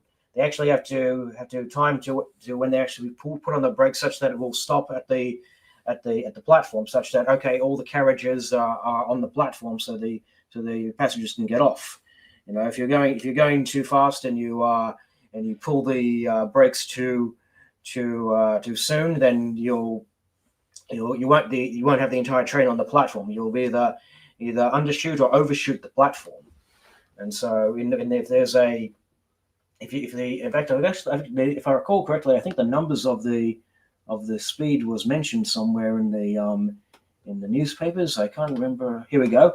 The troopers estimated that the switch train was traveling at about 40 miles per hour, and Barron's car was about 30 miles per hour when the collision occurred. What is that in kilometers? Let me look that up real quick. 30 miles per hour in kilometers per hour. That's okay. The Barron's car was going just under 50 kilometers per hour, and the train was under 60, just about 64 kilometers per hour. Okay. So as I said, it is interesting though that back to these plastic bags. I mean, I remember those. So does Scott. When you're going to school in the in the 60s. I mean, we had the they were Glad Ziploc brand bags, but they didn't have that zip thingy up on the top. They folded over that flap. And according to this, it was actually made by Dow Chemical, and it was made from it was made. I lost it here. It's made from poly something. Oh yeah, there it is. Yeah, polyethylene. So they were polyethylene plastic. They started making them out of polyethylene in 1950 to the 70s, and then in the 70s, the Ziploc feature was actually introduced to it. So they're still polyethylene.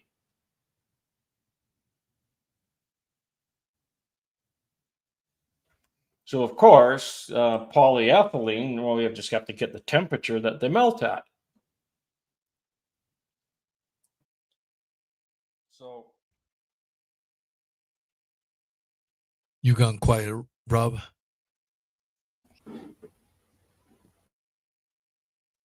You all right? You're muted, Scott, if you're trying to say something. Yeah.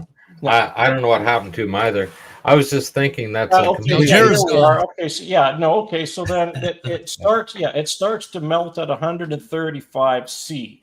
In other words, 221 Fahrenheit is when it starts to melt. So yes, we should see that plastic at least getting sticky. I was actually trying to look up the melting points myself, and my computer just died on me, almost just froze, and I couldn't hear anything you guys were saying. You can see in that picture, though, you can see where they dropped it on its edge on the ground there. You can see the line where it was dropped on. So if it wasn't on the surface for very long, I mean, that would make a difference as well, right? We don't know how long the picture was on the surface before they took a photo, but we do know that Supposedly, that's the same kind of I was dirt just you going see to in say, flag. Well, sure, it's been sitting there for a little while. I mean, supposedly that's still on the surface. From what I read, supposedly he left it there on the surface when he got back in the lunar module and descended. well, So that's I going to read be a bit somewhere. of a problem. You see, if Artemis 3 does land whenever they're going to do it, they're going to have a problem taking photographs of this supposed Apollo equipment, even if they land anywhere near it, because it is a heritage site that they cannot go near and touch, examine, nothing. So how is anybody going to prove that they actually did go? Unless First of all, they got to it's- survive the mission, anyways. Oh, well, of course they have to survive the mission, and we know that they're going to use those carbon, or what are they called? Boron, nitron, nitride nanotubes, if I recall correctly. Boron nitride nanotubes that apparently, like the Bremsstrahlung effect, just reflects the radiation away so that it doesn't absorb. Yeah, we were discussing this a while back on one of our Okay, earlier. then how come they don't put that? Then why don't they use those boron nitride nanotubes in the spacesuits if they're so effective? And they can go to Chernobyl, fix it all they're up. supposed. Yeah, sorry, we both talked at the same time. There's a bit of Go ahead. delay on my end. Yeah, I was just going to say, supposedly to shield them against, they want to bunker down in this little cabin behind the seats and everything. That's supposed to be their shelter, which that doesn't make any sense. You know, the radiation shielding, the radiation problem is such that you would need several meters of shielding to protect yourself. In fact, I've actually got the quote right here from is that book, Astronautical Engineering and Science. Let me get the page. This is by J.W. Keller et al., 1963. These were guys who worked at the Marshall Space Flight Center, and here they're talking about getting beyond getting through the heart of the inner belt. Where is the section? Here we go. The resulting shield thickness is seen to be quite formidable, with approximately 100 grams per square centimeter of shielding needed to reduce the dose rate to 1 Roentgen per hour. Consequently, due to the very large shield penalty involved, the intense regions of the inner Van Allen belt will probably be a forbidden region for manned orbiting vehicles. You know, that's obviously the propagandists, they say, oh, well, the Apollo capsules, they avoided the heart of the belt, except when they want to talk about Apollo 14 for some reason. That's their reason for it being somewhat higher than the rest of the flights. It was on the other Apollo missions, it was always like less than 1 rad for the skin alone. They never mentioned the body dose. On Apollo 14, it was something like 1.14 rads for the skin. And Jared, perhaps you could explain to the people that are listening the difference between the terminologies for radiation, because when you say Roentgen, they don't understand. They wouldn't know how intense that is. Okay. Well, basically, what we have different radiation units. You see, the unit for absorbed dose, we usually use the rad or the gray. Okay. The gray is the amount of energy divided by the mass. Okay, so in fact, you can actually do the conversions as well. Let me just get it up for you. Okay, one gray.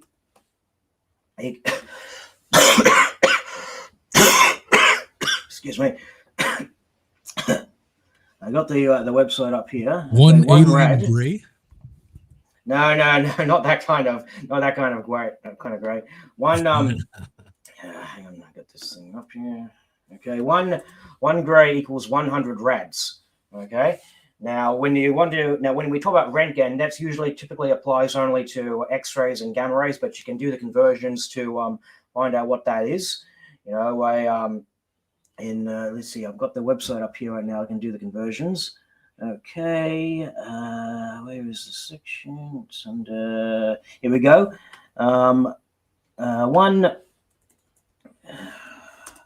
One rad equals about 1.14 Roentgens.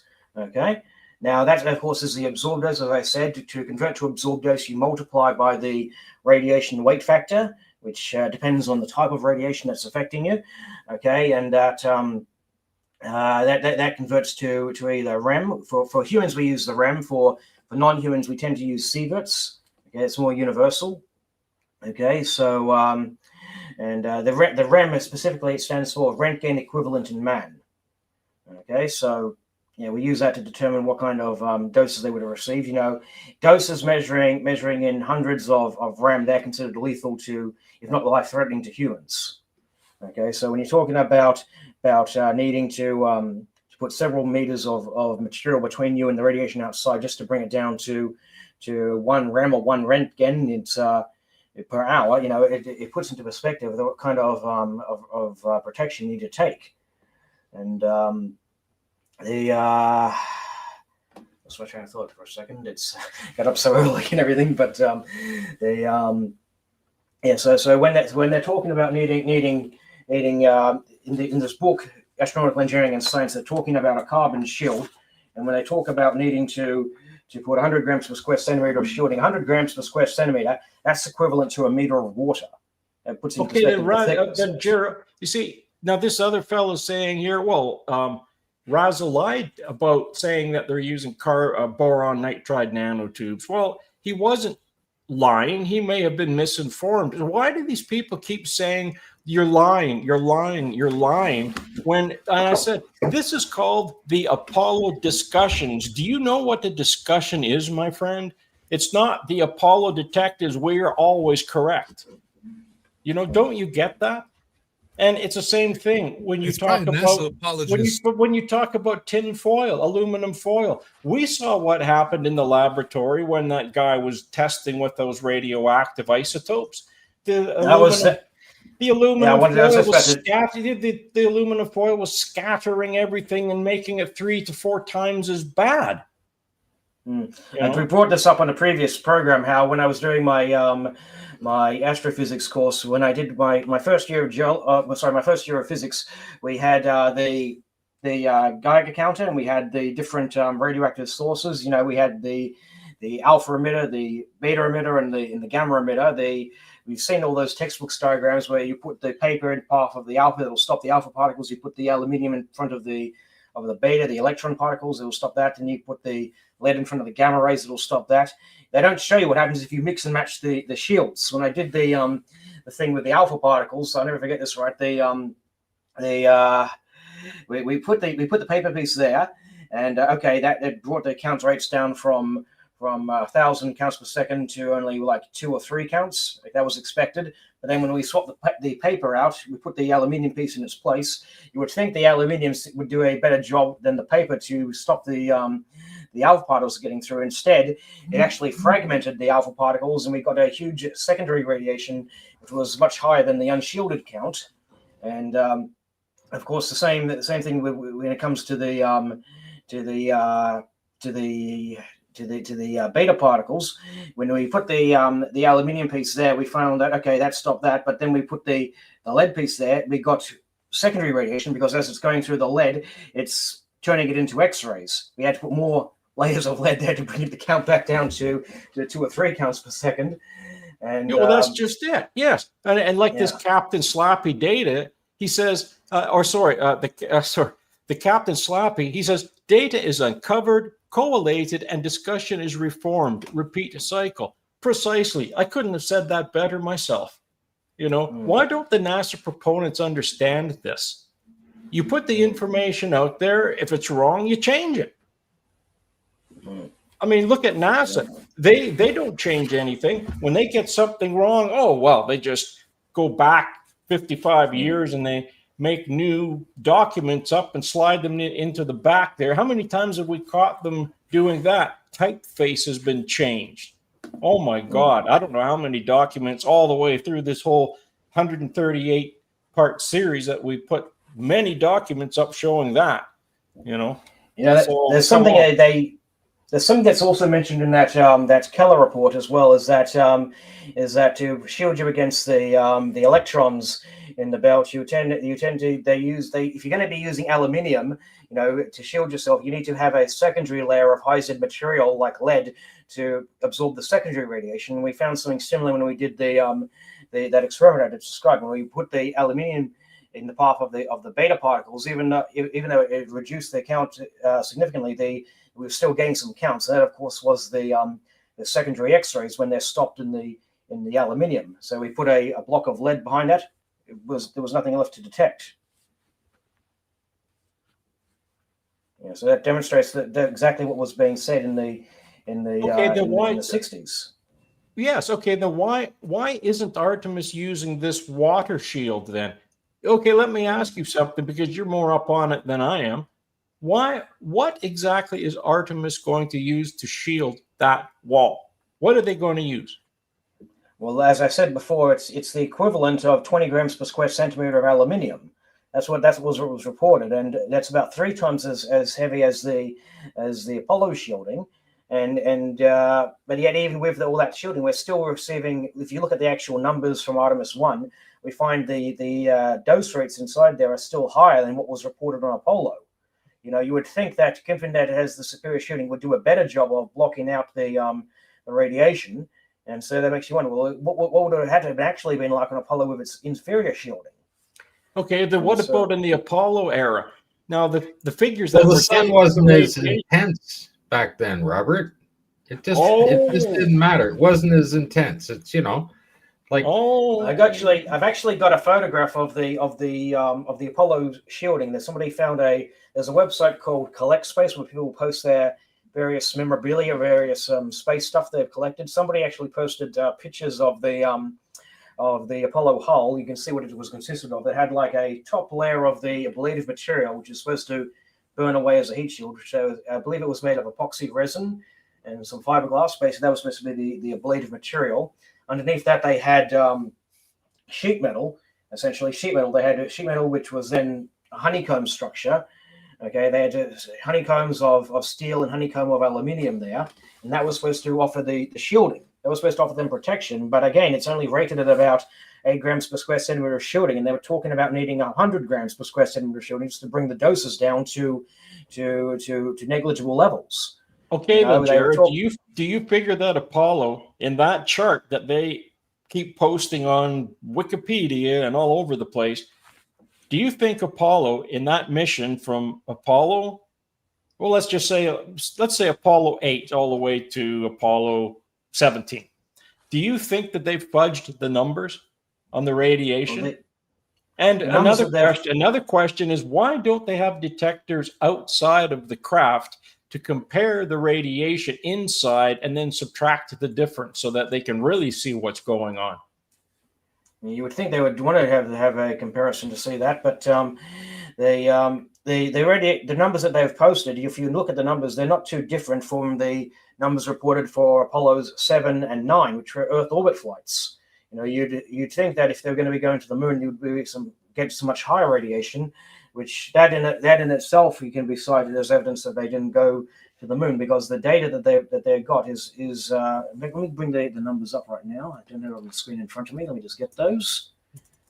Yeah, because according to Buzz Aldrin and what's his name? I'm just trying to think of the fellow's name here. Oh no, it was Buzz Aldrin. Yeah, he said that it was no more than just a chest X-ray.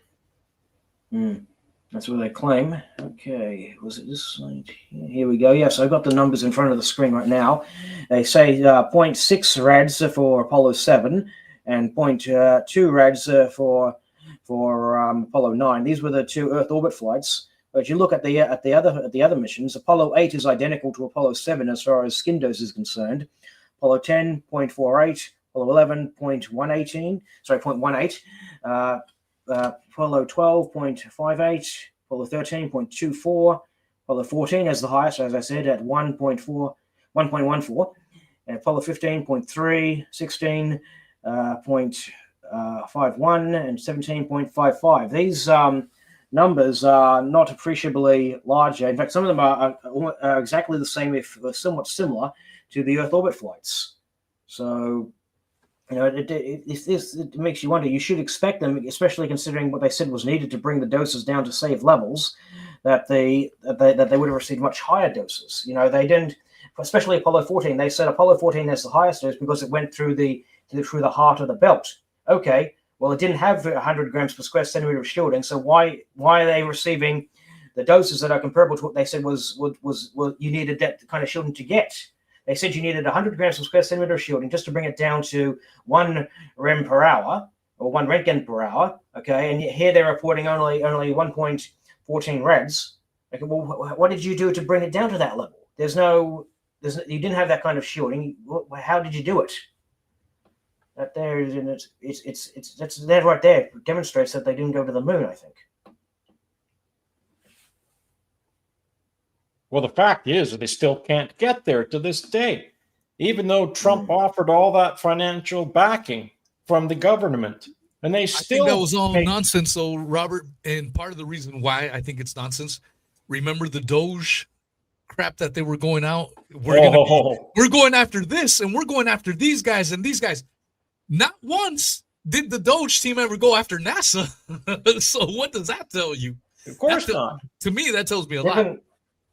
Given the current administration's disdain for anyone who's not a white American male, I'm surprised they haven't cancelled the Artemis 2 mission on the grounds that they consider the crew too woke. DEI hires. I would still like to see them get all of that equipment up there around the lunar surface there, around lunar orbit, and I'd like to see them do it by 2035, because if it goes anything the way that the ISS went, it's going to take them 10 years before that becomes 100% operational. So good luck with that, NASA. I wish you luck, because you're going to need it. You're going to need more than that. So let me ask you guys this, and I want an answer from all three of you, maybe 2-3 minutes each. What are your thoughts do you believe that NASA will be able to make it in February? I'll go first because I started this question. Yeah. I am highly, highly skeptical of anything NASA puts out.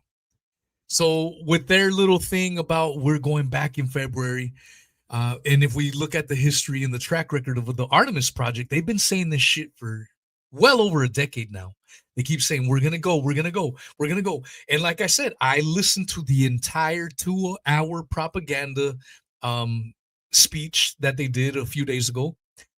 It's safety. Our main focus is safety. We want to get to the moon, but if safety happens, and that to me, from a skeptic's point of view, sounded like an out.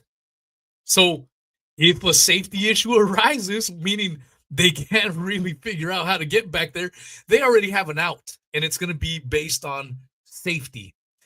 That's my thoughts. Who wants to take a stab at it? And I want all three of your thoughts on. Well, this. I'll take a stab at it first, and then we can go from there. But no, what I think will happen is that I think that eventually they are going to get there. Now, that's my personal belief. They're going to get there before they even could dream of going to Mars. But what I think will happen is that due to the fact that we have all of these solar flares that are building up right now, they're going to be using this to kick the can down the road again, just like this Jabberjaw said. That was exactly what I was thinking of, because in a couple of videos I show there's a kid kicking the can down the road, and that's NASA doing the exact same thing that kid's doing. And what will happen is either Trump is going to defund the program and put that money into some other program, or who knows. But what will happen, I think, is that if that doesn't happen and he actually gives them the funding to do it, that's fine. They're still going to go around the moon, 2026. I think that will happen. But the thing is that going around the moon and then coming home is a big difference than going there and landing and then coming off the surface and then coming back home in one piece. That's a whole different ballgame, because now you have extra fuel. You have extra rations. You have extra oxygen. You have extra water. You have all these extras that are going to have to be taken along with you. And I don't know if Artemis is counting the stitches in the spacesuits like they did with Apollo, but apparently if they were to add one paperclip to the Apollo program, they wouldn't have been able to get the Saturn V off the ground. Now, depending which AI model you ask, of course, but nonetheless, I still think that what will happen is the Artemis 3 program, what they're going to do is they're going to get that up there, and they're going to take 10 more years before they get that lunar gateway station assembled and functional. So now we're into 2036 before anything happens, because according to NASA now, they're not going to be able to do any landings without, first of all, going and making a stop at the lunar gateway station, refueling that module that's going to go down to the surface so that it can get back off the ground again. So once again, we're looking at a minimum of 10 years. And even NASA themselves said that whatever they say, you can add 5 to 7 years onto that program. And just about with the Apollo program, well, that's kind of what we saw, wasn't it? What, 8 years, something like that, until, from the time Kennedy started his speech with, we're going to the moon in this decade and do the other things, not because it's easy, because it's hard. Well, how hard do you think that it is going to be to get Artemis 3 to the lunar surface when they can't even get a SpaceX rocket into low Earth orbit without the personnel compartment blowing to bits? And yet that capsule's going to Mars? Give me a break. That's what I have to say about it. I would like to go next if I could. I think this was actually brought up when I had that debate with Mike Mullane, the astronaut. He asked me if I was going to believe the Artemis thing when they launched that, and as I said to him, I think they're probably going to cancel before it even gets off the ground. By the way, as you put it, they keep kicking the can down the road, and it never seems to be going anywhere. If it does get off the ground, if they're genuine in what they're claiming they're going to do, the numbers it shows that it's going to be a lethal mission, because they're not talking about rushing through the belts real quickly. We're talking about flying in and out of the belts for a day before they even pull the ignition on the translunar injection. But and I say this as a big if by some miracle they get past the radiation belt, here's what I want them. I'm speaking directly to you, the crew of Artemis 2. I'm speaking directly to you now. If you're watching this, okay. If by some miracle you get past the radiation, here's what I want you to do to prove your innocence. I want you to take some videos of yourself floating around in the spacecraft for far longer than would be possible in the KC-135. You can do whatever you want, float around each other, prove you're not on wires, this and that. And then in the same shot, point the camera at the window and show the Earth far away. Okay, if you look back to the Apollo flights, every time they showed us views of the Earth outside the window, they would always, even on the occasions when you could see the Earth framed in the window, there would always be a blackout or a camera cut before they showed videos of the astronauts floating around in the cabin with smoke and mirrors. You see, by the same token, I could right now, I could, if I had the money, I could purchase a flight to the International Space Station.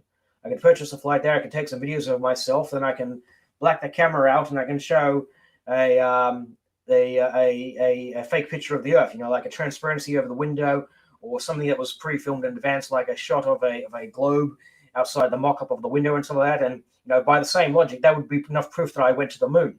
That's literally all NASA has. That's literally all that's available on the spacecraft films, DVDs, and whatnot. So that's what I say to the Artemis 2 crew. If you actually do survive the radiation, I want you to show a continuous shot of yourself floating around in the cabin and a view of the Earth outside. That I will accept as proof that you guys actually went. But based on the data right now, it looks to me like there's going to be a suicide flight. Well, my position on space flight, I like to keep my feet, planted firmly on the ground. That's number one. I don't believe that anything will be going anywhere within my lifetime, and perhaps not even in my grandchildren's lifetime. But if you look at the way technology is advancing in robotics, they're going to come to a point where they're just going to say, well, we now have the capability to travel to and land on the moon. Let's just use our robotics, because that cuts the weight way down, right? Get it, get some Boston Robotics or, Honda stuff, and have them traveling around on the lunar surface to do the exploration, because you eliminate the human factor and you don't have to keep people alive. I mean, there's literally tons of equipment that has to be involved when you put a human in a spacecraft. Okay. Our technology is advancing to the point where it just becomes impractical at that point to do it. I don't believe that we've been there. I don't believe anybody's ever even made an orbit around the moon. Low Earth orbit was where I draw my line on all of this stuff. I don't believe that anything has ever landed on the moon, because I haven't seen a picture of it yet. Not one. Okay? The lunar surface does not look the way they depict it in any of the photographs. And I'm talking about rovers, anything else. And every time I see that same terrain in a photograph, it's simply fake, because that's not what the lunar surface is going to look like. And if they landed on the lunar surface, especially in daylight, there's going to be just a cloud of dust that they're not going to see anything for at least another month, right? For it to clear up. It's as simple as that. There won't be any rocks that don't have dust on them. Okay? That dust is so fine, so light, there's absolutely no compression. If you were to walk through that stuff, it would just be levitating off the surface with the photoelectric charge on it, probably because your suit would be either a positive or a negative charge in comparison to the lunar surface. You're liable to get electrical discharges just walking on the surface. Okay, all of that stuff, when you look at, if you look at the moon as such a virgin piece of equipment that is sitting out there, just that ball sitting out there with so little compression on it, okay, it's being energized by the sun. It's going to have some serious charges on it. Even when you were landing there, there would be an electrical discharge. I mean, it's already, if you look at the documentation on the satellites, the problem they have to put them in a rotisserie mode, because the sun on one side and shadow on the other side creates an electrical charge between the two surfaces from one side to the other, that they have to try and ground them out. They use a rotisserie mode to stop that from happening, because if an electrical discharge goes through a satellite, it just cooks everything. You're going to see that when you physically try and land on the moon. And I don't care if it's humans, robots, anything. They just haven't done it yet. Because even the photographs of the rovers they have there, that's not what the surface looks like. That's Flagstaff. Okay? And they continue to do it. Even the updated photographs of it, of anything that they think that they're doing from other countries with their rovers, they make it look exactly the same. And it doesn't look like that. And the fact of the matter is, you can physically see that with a telescope. You can see the terrain. You can see the lunar dust is there. You can see it's actually filled the ancient craters in. So you just see the little rim around the edge of the crater. All of that stuff is apparent in there. So there's absolutely no way, I believe, that we are claimed to be as advanced as we are in space travel.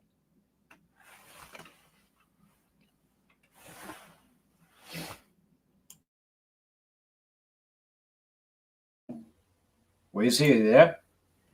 Yeah, I see everybody's got their mics yeah, I'm off. here. They're all taking a nap. No, yeah, no, it's good to discuss what we think about all these things. You know, Yeah, well, that is my It opinion. is strange, isn't it? It really is strange when you actually go on to the AI sites and you compare the dust, the photoelectric charge of the dust that's levitating and falling back down again, and you compare that to Chat GPT, and then you compare that to the Google AI. And there's a little bit difference, not too much, but you've got maybe a millimeter or not a millimeter, sorry, a micrometer here and there, the way they're putting it. But what I find is strange is that why don't you see more dust on these rocks, especially when you're seeing dust on the surveyor craft on the top? You're seeing dust all over the mirrors. So what is it? You can't have it both ways. So I just don't quite understand why you don't see more dust. Although with the Chang'e craft, you do see more dust on the rocks than you do on Apollo. That's for sure, because we've shown that quite a few times. So again, but personally, I don't have any trouble with robots going there. I don't. But now, when you're talking about human beings landing on that surface, and even the AI says that the lunar surface is radioactive, not as radioactive as you would think, though, but it's still radioactive. Well, can we trust AI? Not really. Because how many times have we asked that both AI systems questions and they've gotten it terribly wrong and we challenge it? For example, Raza just challenged the Google AI and he said that it was lying. And he was right, it was lying. Well, it wasn't really lying, though. It was misinformed. It's only as good as the programmers. Let's put it that way. And so now we can kiss our Facebook goodbye. They just took our Facebook away from us, both of them now. So now mine is gone, the Apollo discussions is gone, and Raz's is gone. So that's the end of it. Now they want it all to be re-verified and everything because the Canadian government, it doesn't like what Raza said about Chat GPT lying, and the Chinese government put the clamps down on them for doing it. So you really can't win. And I'm not going to acquiesce to Facebook. They can just forget about it. I'm not giving all my information again. The heck with it. But it just goes to show you that this is not a popular subject that people like talking about. And when people say, well, yeah, your live streams are dying and all of this thing, well, that's fine. If it dies, it dies. But the thing is that it's the truth. That's the facts, my friends. It's the facts. The fact is they can't do it today, and they supposedly did this 55 years ago. Yeah. And they're still trying today, and they're still coming up with all these excuses, and they're still kicking the can down the road. And as soon as they come to the day, oh, we're going to launch tomorrow, guess what? Some problem comes up. Yeah. And now they can't launch again. And then it gets kicked back even further. What do you think, Wheezy? Yeah, that's exactly it. I mean, some people will say, oh, okay, this is episode number 11 of Ask Us Anything. Hell yeah. And if you are new, go back and listen to some of the older episodes.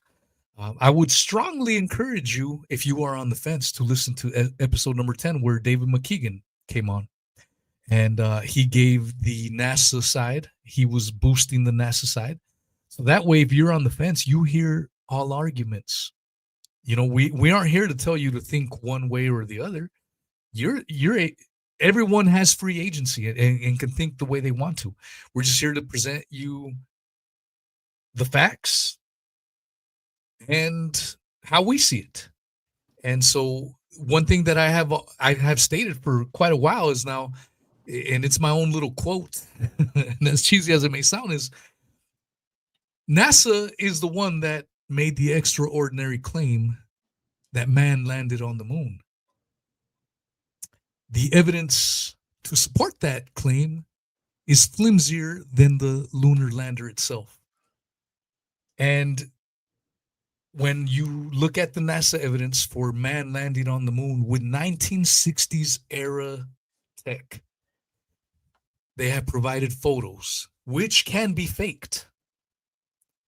They have provided moon rocks, allegedly, which have been found to be petrified wood and can be found in Antarctica. So that's not good evidence. They claim they had telemetry data, but they erased it. There are plenty of reasons why doubting the moon landings is a legitimate thing. It's not some tinfoil crazy person thinking type of stuff. Again, the evidence to support this extraordinary claim made by NASA is far from extraordinary, in my opinion. So we I just get, yeah. Do you think NASA's going to try to fake it again? What do you think?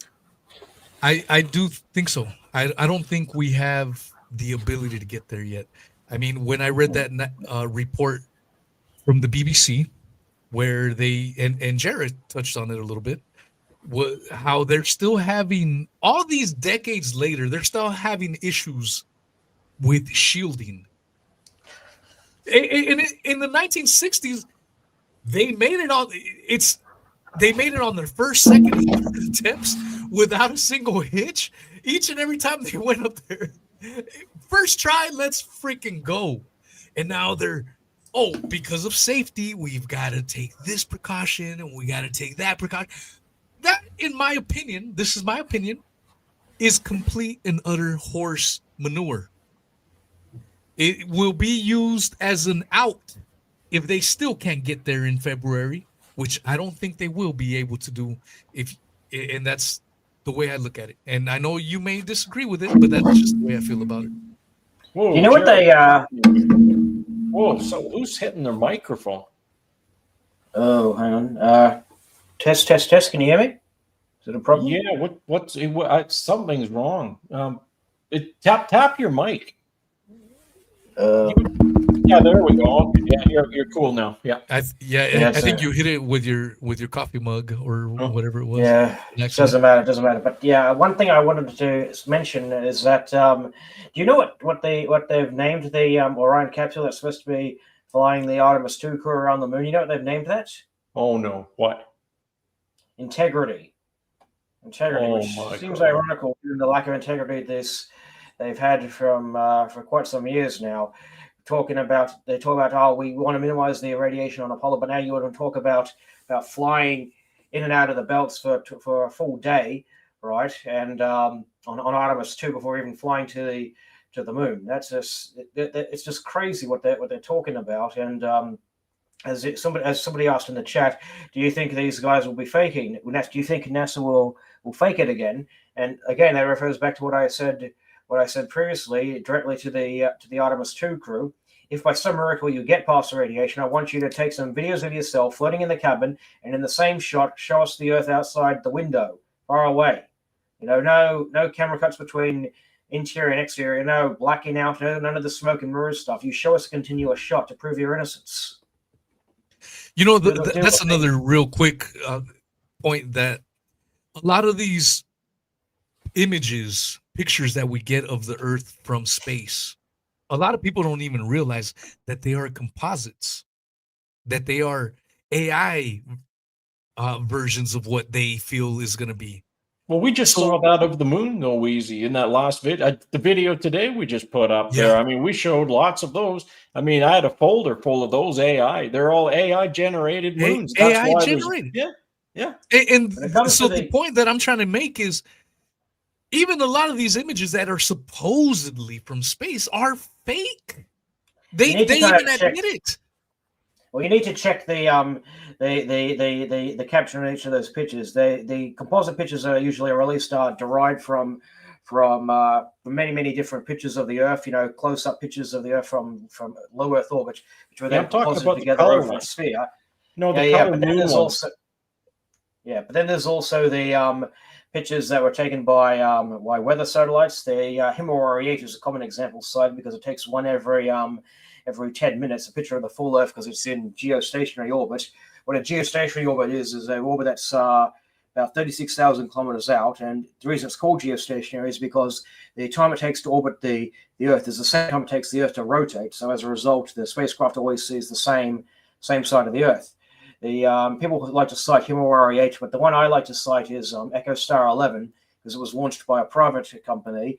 It was they had the Dish network. They had the EchoStar 11 out in geostationary orbit and would broadcast a continuous live feed of the Earth between 2008 and 2012. The camera stopped working now, obviously, but you can find the recordings of those live streams on YouTube. I've actually featured them in my video, so I just wanted to point that out there. It's important. One must be very cautious in checking out where these pictures came from. I know flat earthers tended to overreact to the blue marble image, which not the Apollo 17 blue marble image, but the one by the I forget what the satellite constellation is called right now. But basically, there was a bunch. The one that was used on as the default screen on iPhones, that was derived from many different images taken by these low Earth orbit satellites, and they composited them on the sphere and stuff. And there was an interview by this guy explaining how it was put together, and certain people overreacted to how it was created, as if it was a confession that all pictures are derived like that. No, we have some full pictures of the Earth. You just got to check the caption or check the details of where each one came from.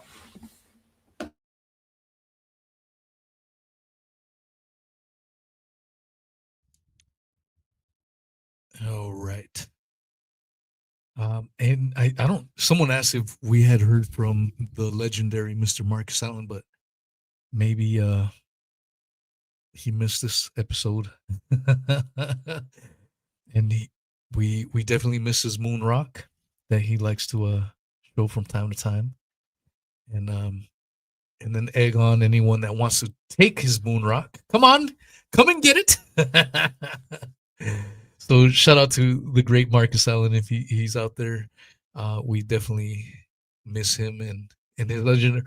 One thing you guys said in one of your last videos, and I think Marcus Allen brought it up, was how he has been deleted from Wikipedia.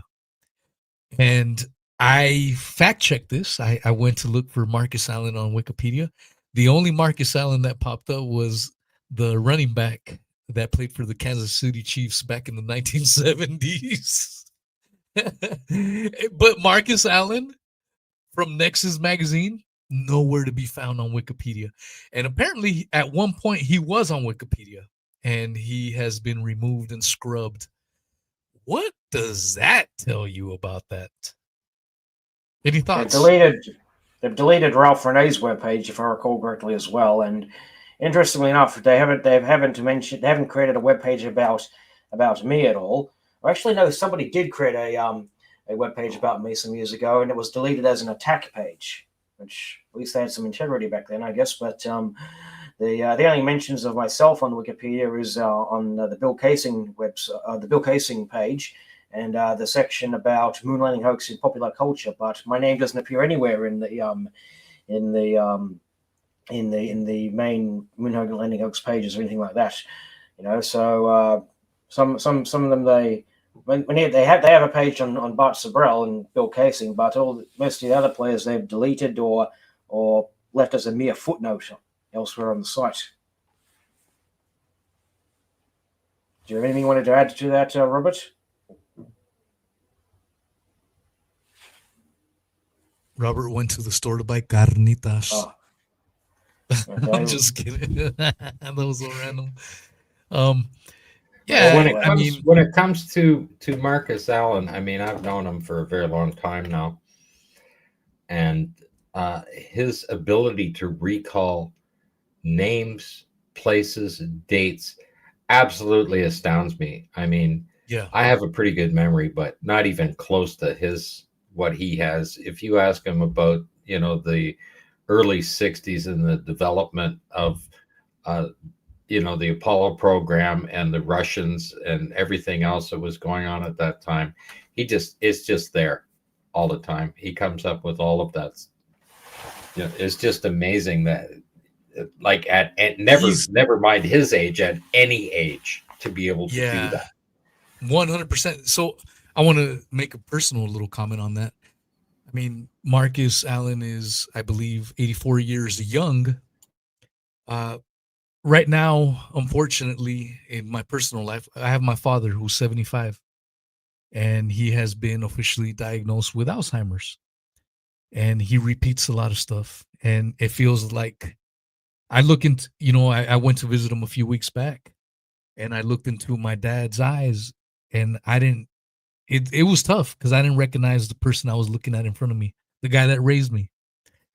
And so that has made me reflect, the last little time about Marcus Allen. I mean, he's up there in age, and he is sharp as a tack, man. He debated MC Tunes and wiped the floor, man. Just, I mean, that's a testament to the man and the myth, the legendary Sir Marcus Allen. So we definitely miss him tonight, but I hope he's okay. And one of the reasons why we did it a little bit earlier today was to accommodate him, because sometimes some of these shows were going on for ages, and it was like 1, 2 o'clock in the morning for him, and I didn't want to put him through that. But unfortunately, he couldn't make it today. But I'm sure he'll make the next one. Of course he will. In the meantime, he'll be doing, talks on Egypt and the pyramids and everything else. I mean, it's not just one subject that he's able to maintain all that detail on, right? And for those that are not familiar, he is an author of the Apollo moon hoax. Yeah. Jara and myself have it on the screens right there. Go to nexus.online. What's the website? Nexus Magazine Online? If I recall correctly, I think it's mentioned in the book as well. Let me have a look. Yeah. And if you email him directly, he'll send you an autographed copy, which is what I did. And I am. Yeah, I got it. Mine's autographed as well. I sent him a autographed copy of NASA Moon America. In return, I got the. Where is this? Here we go. I got Ralph Renee's book. I acquired the copyrights after Renee died, and I've kept the book in print since. And I sent Marcus an autographed copy of that. Now, yeah.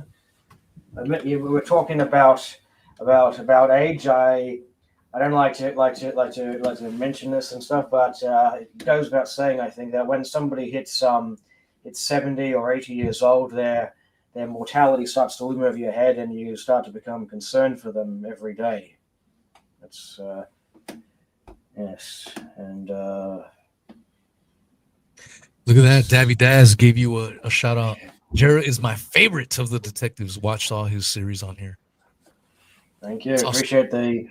Appreciate the shout out. Marcus, he likes to give a shout out to my work in all his lectures and stuff, which I do appreciate. And yeah, my favorite detective, I have to say, without anyone getting offended here, is Sir Marcus Allen. I freaking love that guy. And so I'm sure everyone has their favorite individual, and that's fine, because at the end of the day, we're all a team. We're all friends. We're all on the same mission to try to help people see beyond the lies, which is actually the name of the awesome Randy Walsh's book, Beyond the NASA Lies. Another member of the Apollo Detectives from time to time. Good stuff. So if you had missed other shows, go back and listen to some of our previous episodes. They're always good. I'm looking for if you guys got any more questions in the comments. Let's see. We just noticed one pilot Steve mentions, Jarrett, have you any more calculations regarding the flux density of the Van Allen belts? As a matter of fact, I'm working on a new Ollis article, which will go into detail about the radiation readouts from the Artemis 1 mission. And so I should have that done shortly, and I'll have that sent off. Hopefully that should be up on the Ollis website sometime next month. We'll see how that goes. And yeah, for anyone who wants to see my work on the radiation, I recommend checking out Moonfaker Radiation Reloaded.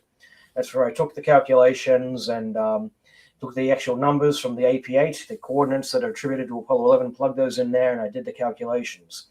As I said before, there is no old saying at university, no math, no marks. And so I actually say that to many people when they tell me that the belts are harmless. I say, where's your math? What math have you done to determine that the belts are safe? They just usually cite some website that they found, and which either doesn't go into the math or does it incorrectly. I'm looking at you, Robert Brannig. He was doing out of his way so much to try and downplay the amount of radiation the astronauts would have received, claiming the radiation would have gone straight through the astronauts and deposited little energy. Tell that to medics who work in proton therapy. The radiation that they use in proton therapy, they accelerate it to the same energy level as those in the Van Allen belts. Only the difference, of course, is that in proton therapy, the protons are directed through a tiny little pencil beam, such that they will only target the tumor and only penetrate as far as the tumor. Well, the Van Allen belts, they're not a pencil beam. It's isotropic. It's all over the place. So your entire body is going to be irradiated by these kinds of protons. That's all there in the numbers. I calculated that they would have received about 100 rem. Okay, that's life-threatening. Okay. Any other questions? The lovely Mr. T has a friendly reminder to, if you're liking this, hit that like button wherever you may be listening to. Or if you're listening to a little bit on all the platforms, and hit the like on everyone, or the fire button. Hit the subscribe. Yeah, subscribe. And the notifications. So easy to do. Awesome and lovely Mr. T.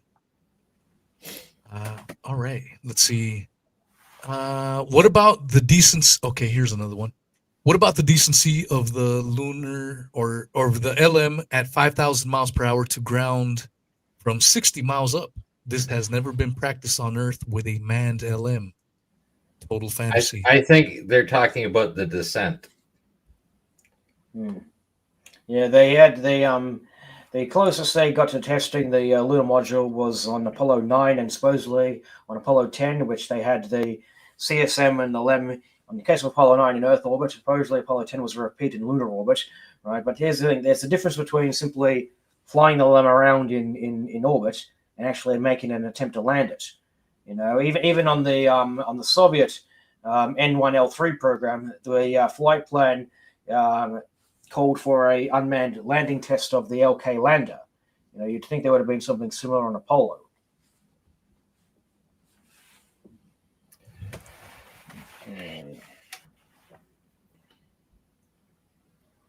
Let's see. No, I better not read that one. Let's see. Send in your questions, and the good questions will be highlighted and we will answer. There's a lot of funny ones. It's not because I don't want to answer them. They're funny, but are they appropriate to put on? That's what I have to vet. And that's the only reason. All right, let's see.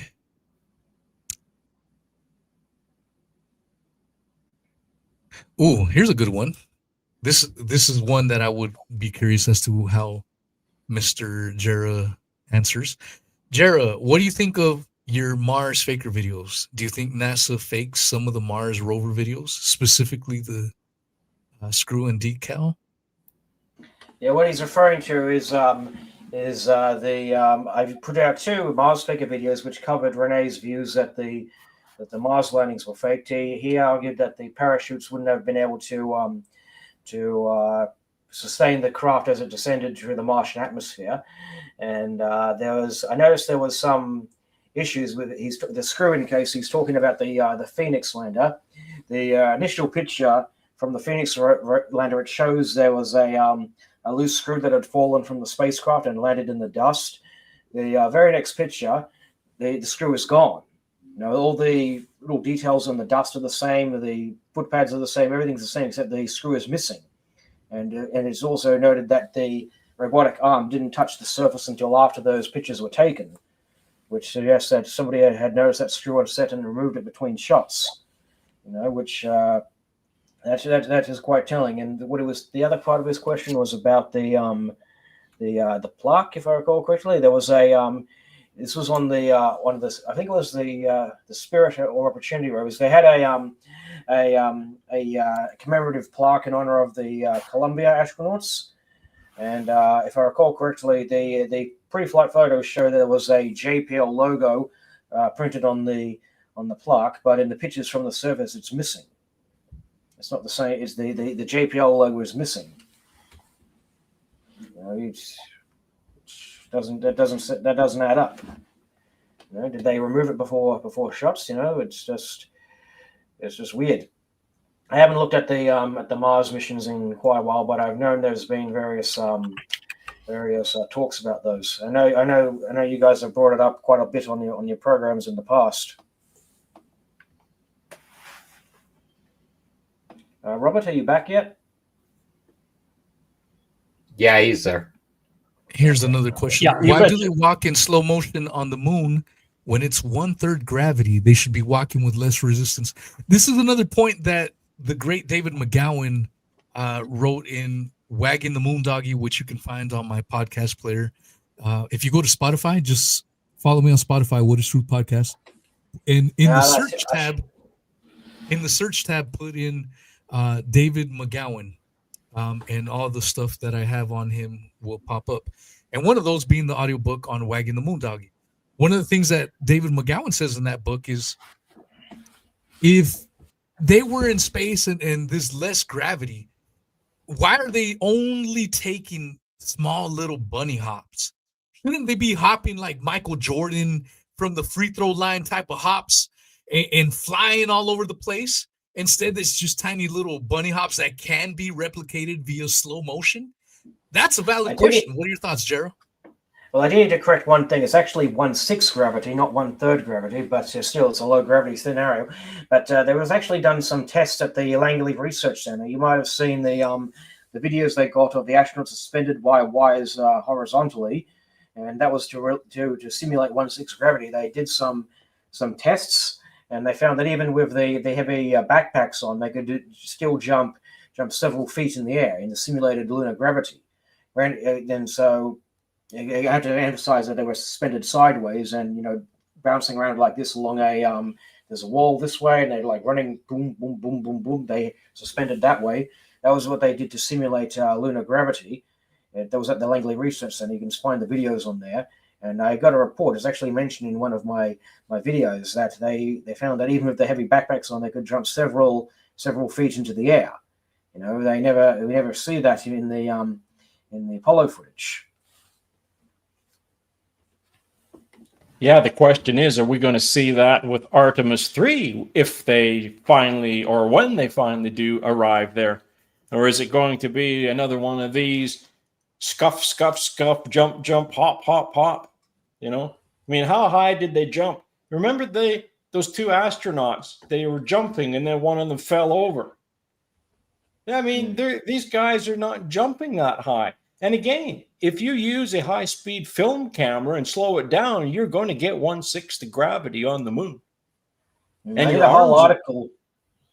What's that? I was just going to say I've done a whole article about the what would have been necessary to fake it. There was that one bloke, S.G. Collins. He's dead now. He was claiming that the slow motion video technology didn't exist in the 1960s, and I proved no, it did exist. Yeah, I proved it did exist. You know, it's. In fact, even one of the things he claimed in that thing, he was citing the VideoLogic Instart camera, which was the first commercially available high-speed broadcast quality camera, which he said it could overcrank, but it was in black and white.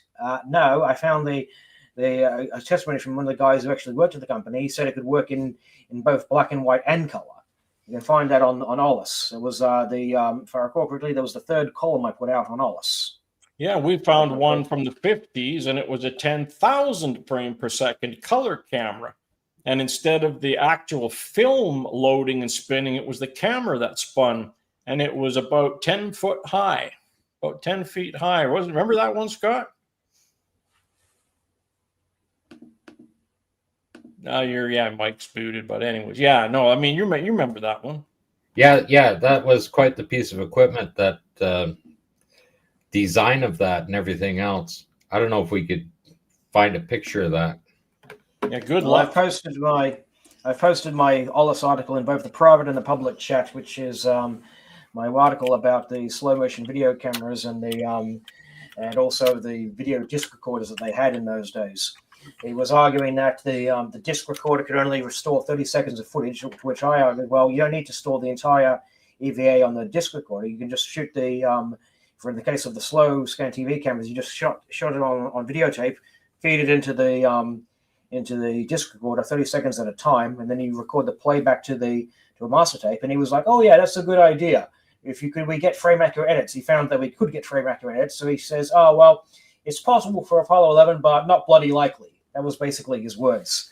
But he doubled down on his claim that we needed high-speed video cameras for the later flights.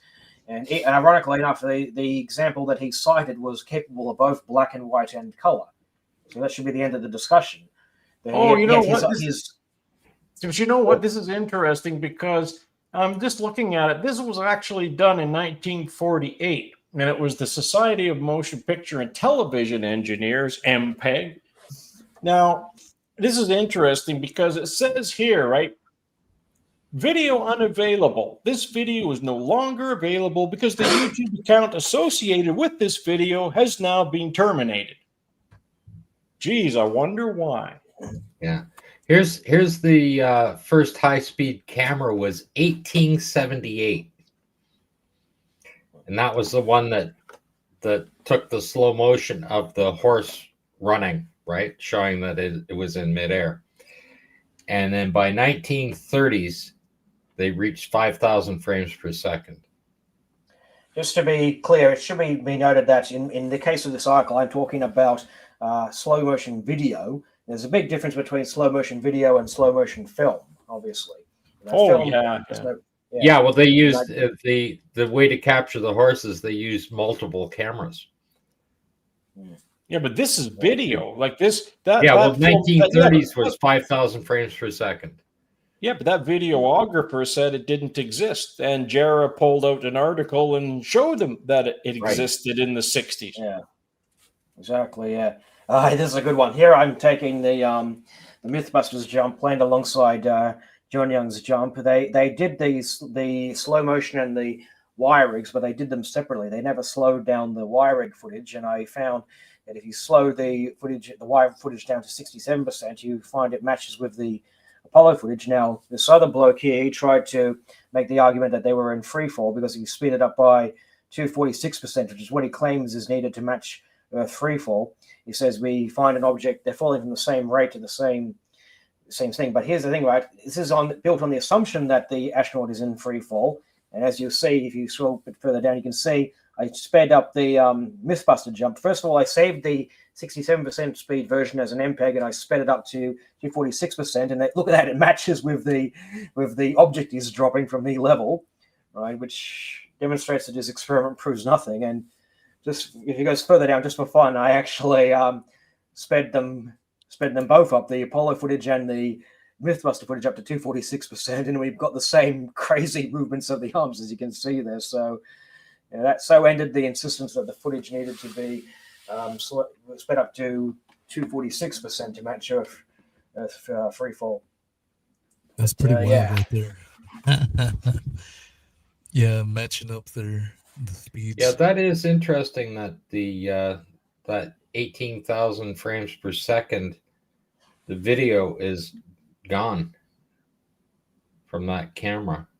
You have just a picture. But listen, I did find a picture of that camera. Yeah, I'm looking at a picture of it as well. But the video's gone. It's massive. The video's gone. Oh, the video's gone, but there's a picture here. And what I'm going to do is I'm going to put the picture right into the chat here, into the box, and then we can have a look at it. But this is the one that we were looking at. And I'll just pop that image file up there, and I'll get the nice clear copy for you. And if you want to present that, there it is right there. Yeah. Oh, wow. Yeah. And I assume that's a ladder to the right of it. Yeah, that's Big That's- camera, and that whole camera inside rotates. It's the film stationary. It's the camera that rotates around the film. Interesting. Interesting. Yeah, there are other shots of the interior of that from different kinds of and sizes of cameras that they were using that same type of design. Now, how would you like to put that in the vacuum chamber? I only put a camera with the film loaded in it in the vacuum chamber. If you imagine putting this thing in a vacuum chamber, you need Sandusky. I remember a friend of mine actually mentioned he worked in film back in the day. He mentioned that in the old days, if you wanted a certain amount of film, they would have them on gigantic spools. You'd have them, cut off a X amount of film, and there you go. I had them on gigantic spools that are comparable to size of that camera. Yep. What was that noise? That was Domino's Pizza. no, that was I was trying to pull up a high-speed camera, and my virus came up and said I couldn't look at it. What's on that hard drive, gosh darn it? I wonder what was on that. I wonder maybe that was the first high-speed pornography or something that had a virus. Just knew you were going to say that. Hide the porn. Hide the porn. Yeah, Booty clapping on the moon. yeah. The digital photograph had chlamydia.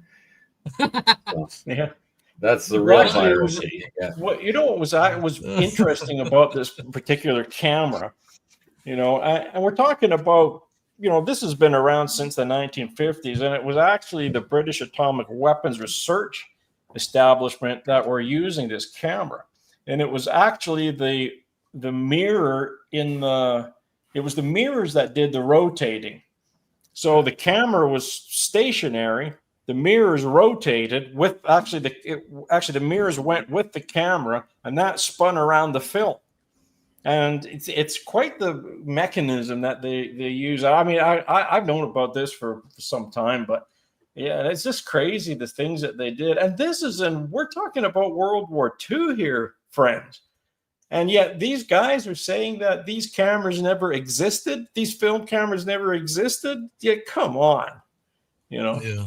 I mean, I've been in the movie industry for some time, retired, but my goodness gracious me, I mean, people that don't know about this stuff, they're the ones that are the NASA proponents, the majority of them, and they come here saying we don't know anything about film and cameras and all this thing. Well, they haven't been in the movie industry for years. That's the whole problem with these guys. Now, if they were and they saw the things that went on behind the scenes, maybe they'd change their mind, And it's really sad that, going back to Dave McKeegan, that I sent him the whole folder, all the contact sheets, the debris that was in the filters that came out of the vacuum chambers. I sent him everything, every picture, contact sheet. And I went back and checked it 2 days ago. No, that would have been Thursday. Yeah, 2 days ago.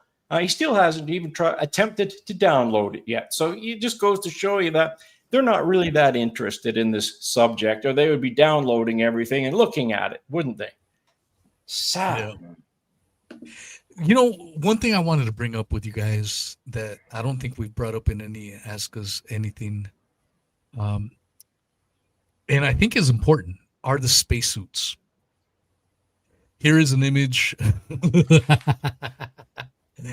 Here is an image of a prototype spacesuit designed in March 16, 1960.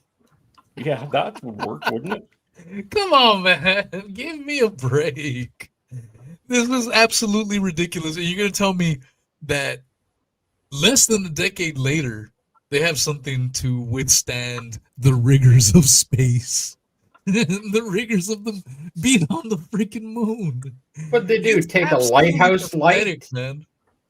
Is that what What's they that? did? They took a lighthouse light and put it together. Put some. Yeah, pants they on put it? a lighthouse light. So the Yeah. timestamp, if you're listening to this on audio, it's 2:29 or 2:30 to be exact.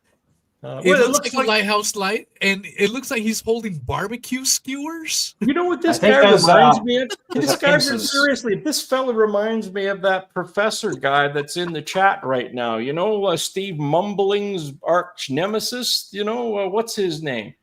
You know, that crazy guy, Professor Unwit Most. Where's Portly Ben Loader, all proudly Dingapore there? Oh, him. That's mumbling. Oh, that's got to be Steve Mumbling or one of his friends. I mean, come on. This Yeah. guy's got a screw loose. Well, and that's the thing. Again, going back to what the great David McGowan wrote about this. This is another. He talked about the suits. He goes, when you look at the suits leading up into the final edition suits, they look so comical. They look no different than Stanley Kubrick's movie 2001: Space Odyssey suits. Very similar. And then they finally rolled out the ones that everyone sees on their minds. You know, these boss-looking suits. But the other thing that McGowan points out is they should have been pressurized, and you know, like they should have been pretty damn rigged, but yet they're able to play golf on the moon and have all these free movements. And David McGowan argues, how is that possible if they were fully pressurized suits? Anyone got comments on that? There was something in the on NASA's website a few years back. We're talking probably about 15 years ago, I think it was, that they were hosting contests for somebody who can design a better space glove, you know, to offer better mobility of the fingers and whatnot. Dexterity. This is like 50 years after the Apollo missions. And keep in mind as well, the shuttle suits, they're already an advantage over the Apollo space gloves and stuff. I remember it was Jan Bloomberg, I believe it was. He mentioned that the gloves were such that they couldn't grip, when it was pressurized, they couldn't grip anything smaller than an inch. You know, and obviously they say that the shuttle gloves are improvement, but well into the 2010s, they're looking for anyone to come up with a holding contest, for goodness sake, basically to find anyone who can build a better space glove. There's an article about that. I believe the article was called "Holding a Winning Hand." You can look that up. Okay. Yeah, if you can pull that up, I'll definitely share screen that. I'll see what I can. Yeah, man, that's an interesting point that all these years later, they're coming up. And again, this is why personally I'm a giant David McGowan fan. I'm a huge fanboy of his.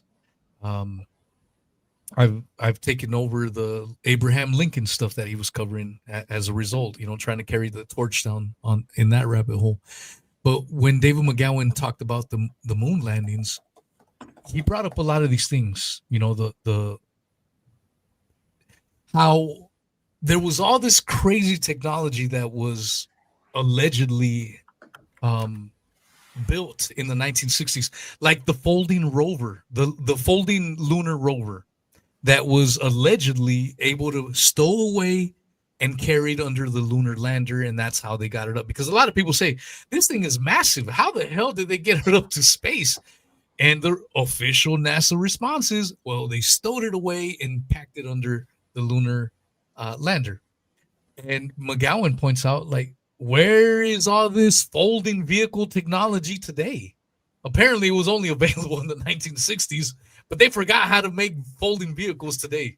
You know what I'm saying? Imagine if you could walk around with a suitcase and, ooh, it's time to take a drive back home, and then just pop out your suitcase and unfold your car. What do you mean? We see a suitcase full of rocks that are all radioactive, or you mean the radioactive dust floating in the capsule that they all breathed in? Well, by the way, Sonscript was wondering if Scott could go over the problems with decompressing and repressurizing the lander. One thing I'd like to say about that's the lander, by the way, that supposedly they store all of that film in.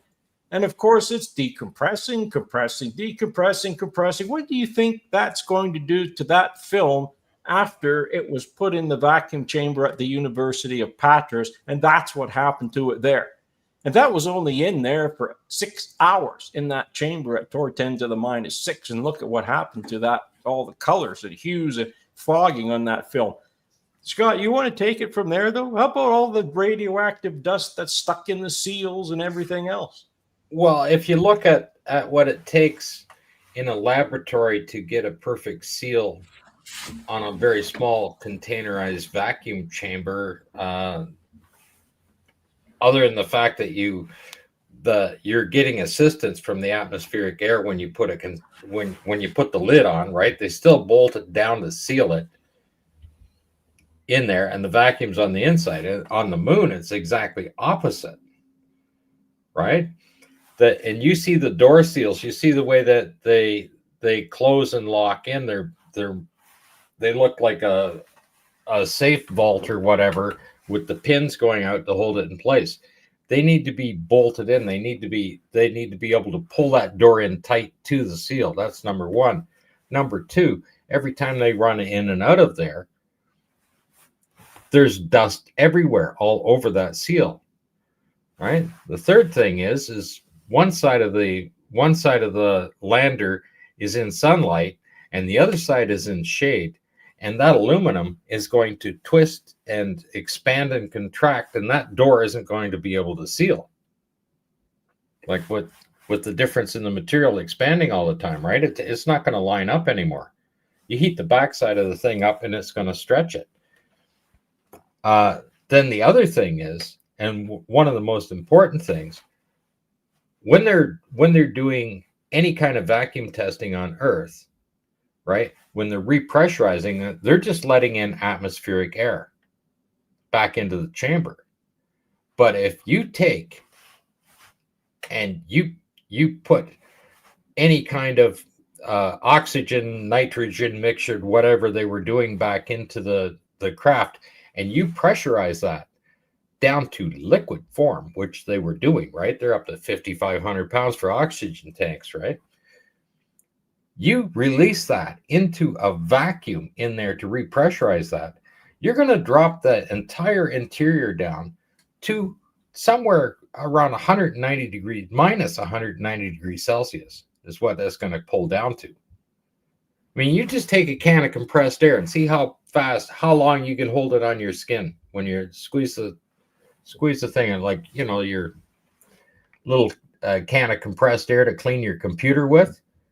Right? See how fast you can produce frost with it, right? Just on a little can. Imagine an entire tank pulled down to a liquid and it's going to come out. It's just going to freeze that down to that temperature. Okay? That's not documented anywhere. Okay? None of that in the documentation is there. They wouldn't be able to take their spacesuits off. Everything's frozen solid, right? The food that they're going to eat will be frozen solid. All of the connections will be frozen solid. Everything, completely down to that. Now, if they've got batteries in there and they freeze them down to that, they're toast. Okay? How about the film that they got in there that they just took? You're taking it down to there, the stuff would just shatter like glass, even if you touched one of the magazines, right? The film's going to shatter like glass. I mean, you take liquid nitrogen, which is only about half that temperature, and you see them, they drop a banana in for 2 seconds, pull it out, hit it with a hammer, and it just shatters like everywhere, right? Well, imagine it's twice as cold as that. That's what they're dealing with in there. That alone makes it pure fantasy. Okay? And it's going to be a problem with every mission that they claim in space, because they're using compressor. They need pressurized air, and you can't tell me that they've got enough heaters to heat that damn thing up, because they didn't have them. Okay, it's as simple as that. You just take that fact alone onto, if you depressurize that, open it up, and then repressurize it. And if you see in Apollo 11, if you take the 3 hour and 2 minute raw EVA out there, mind you, they were only on the lunar surface for 2 hours and 38 minutes, and somehow the film of it is 3 hours and 2 minutes long. I don't know how that stretched out like that. But when they get back into the craft, if you're watching that, they forgot to throw out, because they didn't read the script, they forgot to throw out the PLSSs. So they pressurize the craft, then they depressurize the craft, throw out the PLSSs, and then repressurize it again. Okay, now that's absolutely impossible just on the temperature that's going to be happening, like to freeze that down. That's just a simple error on it. And if you read the documents, they had no contingency for any of that stuff. They did not have the extra of any kind of equipment, so they couldn't repressurize it more than once. And yet they did it twice in the film. Right? Well, this is an interesting one here from Carrie Shortis.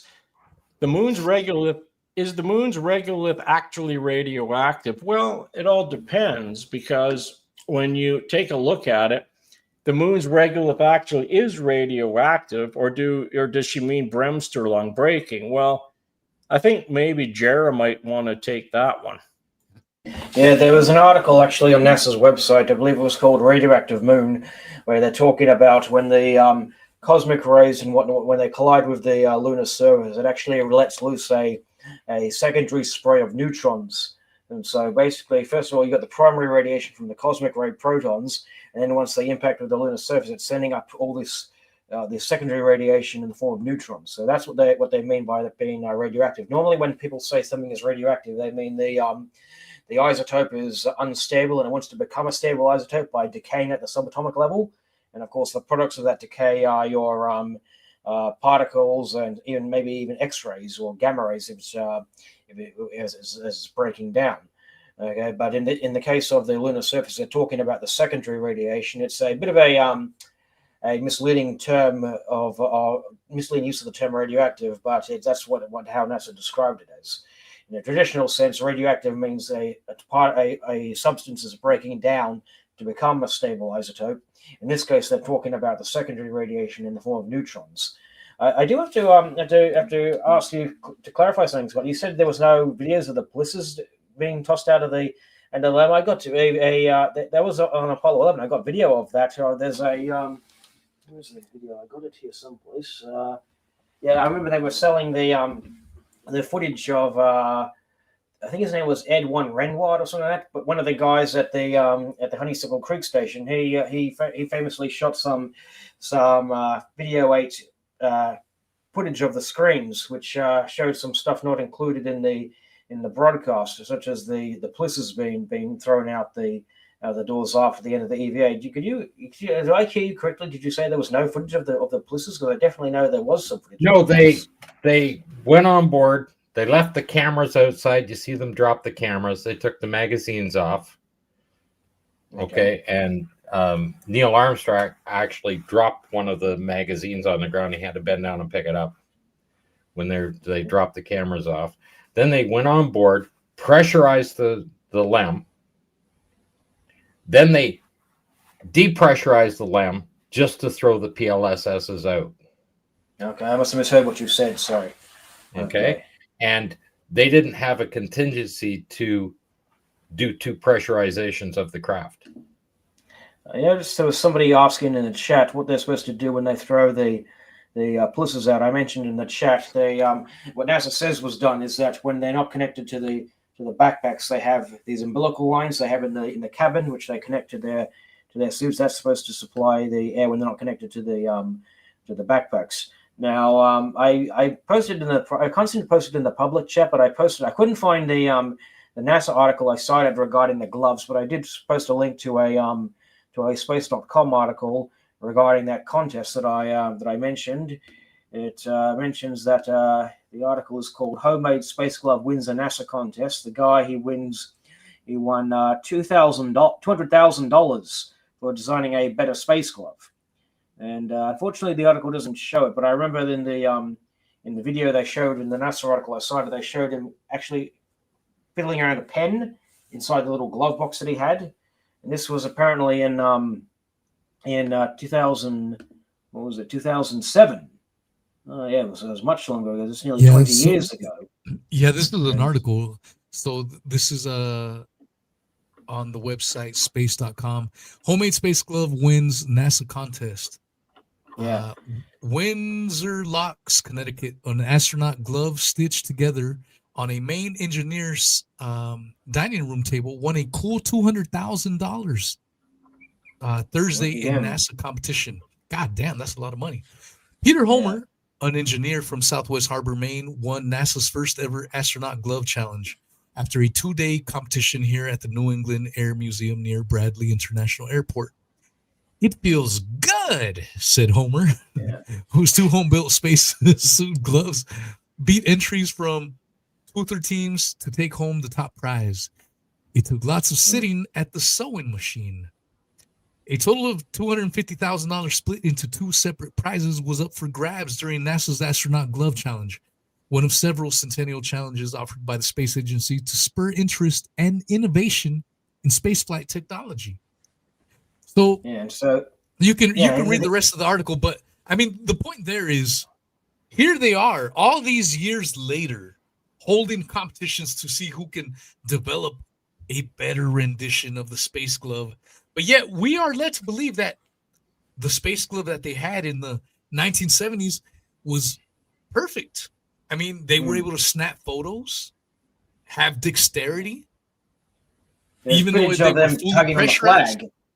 There's pictures of them tugging on the flag and supposedly dropping a hammer and feather on the moon. Like there was a TV show a few years back called Fact or Faked, I think it was called, where they managed to recreate the hammer and feather thing. They just used a feather with a wire stem to make it heavier, to make it less resistant to the air than a normal feather would. But the point is that, you know, how thick do you think a feather is? And we were told that these gloves can't grip anything smaller than about an inch. Well, how's he gripping the feather? You can see it swishing him around in between his fingers. You know, so well, they were good enough to have a cigarette with.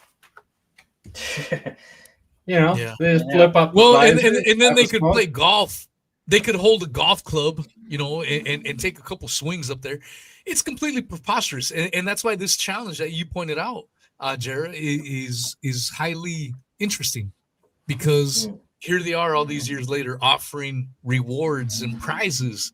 Who can develop a better glove than NASA can? And the other thing is, they're asking for help from the public when they had a percentage of the economy at their fingertips. They had all the best of the best, best of the best. But now they have to offer a couple of rewards to see if they can help out with some better glove technology. It's a freaking crock, man. It just falls apart over and over with all these little things that you can poke at. I'd like to run a chamber for those guys. But then again, we have gloves that you can actually put right into the vacuum chamber at Tor 10 to the -7 at the Lunar Landing Facility. You know, I mean, we've showed that one. And by the way, that is the vacuum chamber that I showed in that video. Never mind the pictures of it. I showed the video footage of that chamber in there. Mind you, that was only half of the chamber. There's still another part of it that goes around perpendicular to that chamber. But yet, that one, we see the gloves on the inside of it. And then we see a chamber beside that where the samples go in, or where the glove fits right into it, and then they suck it down. But 10 to the -7, I would really like to see the actual video footage of that happening. We didn't see that. They just showed the chamber, but they didn't show the fellow operating that chamber. All we saw were the samples inside those other chambers, and all the gloves were pulled to the outside. So there's no vacuum in there. That's just an environmentally safe laboratory situation. All those boxes with the gloves in them, they're all hanging out. So there's no vacuum in those. But the other one that's perpendicular to that, and then there's one perpendicular to that one. That's the one that has the glove chamber in it. But again, we don't ever see the video footage of those gloves being tested in that chamber. And I'd love to find the footage of that. Tor 10 to the -7. Really? I would like to see that. Because if these guys really did it, let's face it. Have you ever seen, I'm going to ask Jera this one. Listen, What do you think would happen if you threw an Apollo spacesuit into the Sandusky chamber? And it had atmosphere, and it had, let's just put 5 psi or 3.5 psi of pure oxygen in that suit, and then place it in that chamber. What do you think is going to happen? Personally, I think it will explode. What do you think? Or Well, I reckon implode, it'll explode. Well, most likely it'll be very, very difficult to operate at the very least, considering what Rene proved with his own glove box test. He ran it at about 5.2, and he found it was very difficult to try to make. But that was rubber gloves, though. We're talking about NASA special gloves. Well, here's the thing. It was similar to the NASA gloves in that it was theirs were neoprene lined. His was cotton lined. But it's another thing I wanted to actually brought up. I should have mentioned this earlier. I wanted to give credit to the YouTube channel Unforgiven One, which was the guy who brought this glove contest to my attention. Just wanted to give that shout out. He now goes by the YouTube name of Probe NASA, I believe. I'm having trouble loading the tabs up now. I've got so many open right now, and connection is getting a bit shoddy. But yeah, that stood out with me that they had to hold all these contests. Yeah, he goes by the name of Probe NASA now on YouTube, and Rene he demonstrated how difficult it was trying to use these gloves. And here, 50 years later, NASA is hosting all these contests to try and overcome the challenge, overcome these problems that they are having. Hey, general public, would you please give us some better glove designs, and we'll give you money for that. That's it's interesting as well how that it reminds me of how Rene himself got involved in the moon landing host, because he was first approached by the Rand Corporation asking for any free ideas for space flight, and his name got listed in the document America at the Threshold, I believe it was, which was this document touting Reagan, what was his name? Bush Senior's proposal to go to Mars. This was back in the 80s, and one of Rene's ideas got approved for their Mars mission they were proposing at the time, which is how NASA Made America came about. They were using his name to promote their program, which he no longer believed in. But and then you have the other one here. Carrie Short says, was curious to know what the results showed regarding the Artemis 1 radiation shielding and the Orion spacecraft. Well, we kind of touched on that at the beginning, but can you do a quick summary, Jared? I'm sorry, could you repeat the question? You were a bit garbled there in my end. Oh, yeah. Yeah. Carrie Short was saying that I was curious to know what the results showed regarding the Artemis 1 radiation shielding and the Orion spacecraft. Well, it showed, as I mentioned earlier, the dose rates that they were reporting. When you actually take the graph and measure the height of each peak, you find that the dose rates was much higher than what was reported on Apollo, and the cumulative dose was again higher than what was reported. NASA they only reported in terms of individual organ doses for the phantom torsos.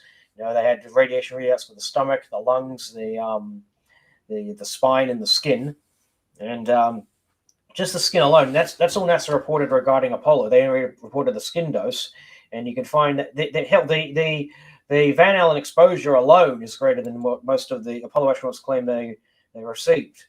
Okay, and then of course you'd have to do the calculations for a full body dose, because they only mentioned partial radiation doses and stuff, but you can tell from the organs that it would have been an even dose, so we can do the conversions, calculate it back to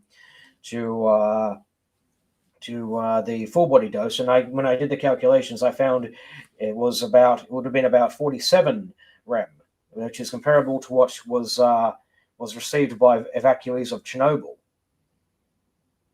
That was considered serious.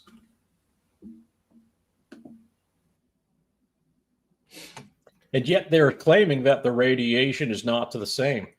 We're talking about radiation that I don't know really how you'd put that, but the radiation's not cosmic radiation. It's more intense at Chernobyl. Well, if that's the case that it's the gamma radiation is more intense at Chernobyl than it is out in the cosmic universe, then I still don't understand why they can't use these boron nitride nanotubes and just, line the spacesuits with them or line a suit with them and go clean that mess up. It's supposed to act like a Bremstra lung. It's supposed to, like reflect the radiation so it doesn't get absorbed through the suit into the human skin, into the body. So how good are these nanotubes at reflecting this radiation away? We don't have any data on that. Yeah, Rene, I believe he actually made the same argument himself. He said if these suits do what NASA says they do, then why don't they put some guys down to 3 Mile Island or Chernobyl, wherever else, to try to clean up the mess that's down there? That's one of the things that I've thought about over the. I'm sorry. Go ahead, Scott. I said maybe they need 30 feet of nanotubes. 30, try 50. See, I routinely say I am the freaking idiot of this show, and that's why I host it. I bring a different tool to this. I'm an idiot. But when I think about a lot of these things and I ponder throughout my week, throughout my day, it cracks me up and laugh at me because I'm a garbage man or whatever the hell you want to do. But it's preposterous to me when I think about it and I start really, really pondering all these things. We made it to the moon allegedly in the 1960s. But yet today, it's considered an extraordinary feat if we could make it a couple of miles below sea level. Like, if you make it 2-3 miles below sea level, deep in the ocean, that's deep. That's considered deep. 2-3 miles. That is phenomenal work. But yet when you tell people, oh yeah, we made it to the moon with analog technology in the 1960s through the Van Allen belts and all this other crap you got to deal with, no freaking issues, not a hitch, not a problem. On the first few tries, no big deal. We are supposed to accept it. And if we question any part of it, we are the ones that are crazy. But yet, we're supposed to applaud these people, these scientists, if they can make it 2 or 3 miles below sea level with today's technology. These are things that drive me wild, and I don't understand how people can still believe this crap all these years later anymore. I once did, but not anymore. I do need to clarify regarding the submarines, because in the case of submarines, you're fighting an inward pressure. Right, you can clarify it all you want, baby boy. Yeah. You can clarify. It still doesn't make any motherfucking sense. And I'm sorry about my language. In space, but it's space, and we're going down to sea level 2 miles. But we made it to the moon 250,000 miles through radiation and all this crap. You can bring all the justifications. I don't care, Gerald White. I do not buy this nonsense. Well, as I say, I'm not disputing that the Apollo missions were faked. What I'm saying is that radiation and pressure are two different subjects to look into. Okay, like with submarines, you got the pressure of the water threatening to crush you. When you go into space, it doesn't even matter if you're trying to go to the moon or not.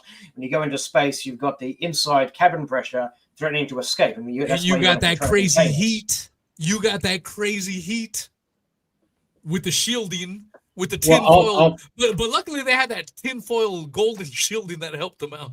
Come on, man. It's ridiculous. I'll tell you what the difference is. Tell me, Scott. Okay. Well, one's being fantasy, the other is a reality. But the difference is that the average person can go out, grab some scuba gear, and go for a dive. And that's reality. Anybody can go out there and test that. And they know what the pressure is. They know where the problems are. They know they can't go deeper. I mean, average scuba diver is restricted to a little less than 100 feet. Most of them are about 75 feet that they're licensed to now. You know, and a professional diver might do 140 or 150 feet. That's it, with regular scuba gear. After that, you need special equipment, right? Yeah. That's the reality. But people can go out there and see that. They can experience it for themselves.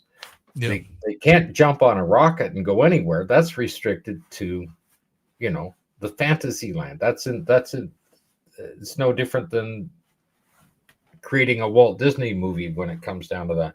Well, Professor Unwitmost over here in the comment section, nobody can understand a word he's saying, and perhaps we should send him on an Artemis ride around the moon. I think he's been on a different kind of a ride, and it's probably a chemical ride that he was on. But anyway, that is the difference. The difference is if you can sit there, it's like if you can climb Mount Everest, right? If you're in good enough shape, you can get up the bloody mountain and do it. But you see how difficult it is to do. It doesn't get easier. Yeah. Right. When you jump into water, it's not going to get easier. The physical problem is going to be there, of course, bringing enough oxygen to survive, being able to withstand the pressure of yourself with your own body, or the vehicle you're taking being able to withstand it, right? No. NASA created this beautiful story where all of the physical effects, all of the difficulties that you might incur just disappeared. Well, they did this 6 times, then all of a sudden it comes back again. Well, why is radiation a problem? Why do they have to study this? Why did they have to test this stuff? Why did they have to test the heat shields? Why do they have to do this test and this test and this test, right? Why do they need to design a new spacesuit? The one in the museum, if it worked, use it, right? You can make a copy of that. You can 3D print the damn thing, right?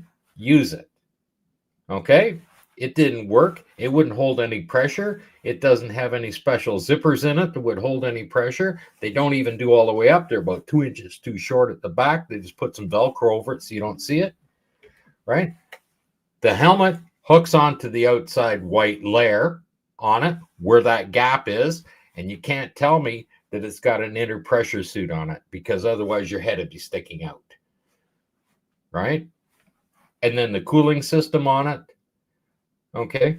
You see them hanging that suit up. You see them in the videos. We've shown videos of them where they hang it up and the guy's grabbed a hold of it and puts it up on a hanger, and there's a whole bunch of suits there. Well, that thing weighs 42 pounds, for fuck's sake. He didn't put it up there with one hand like that. And if there was that many on the rack, it would break the rack. No. You can physically see that.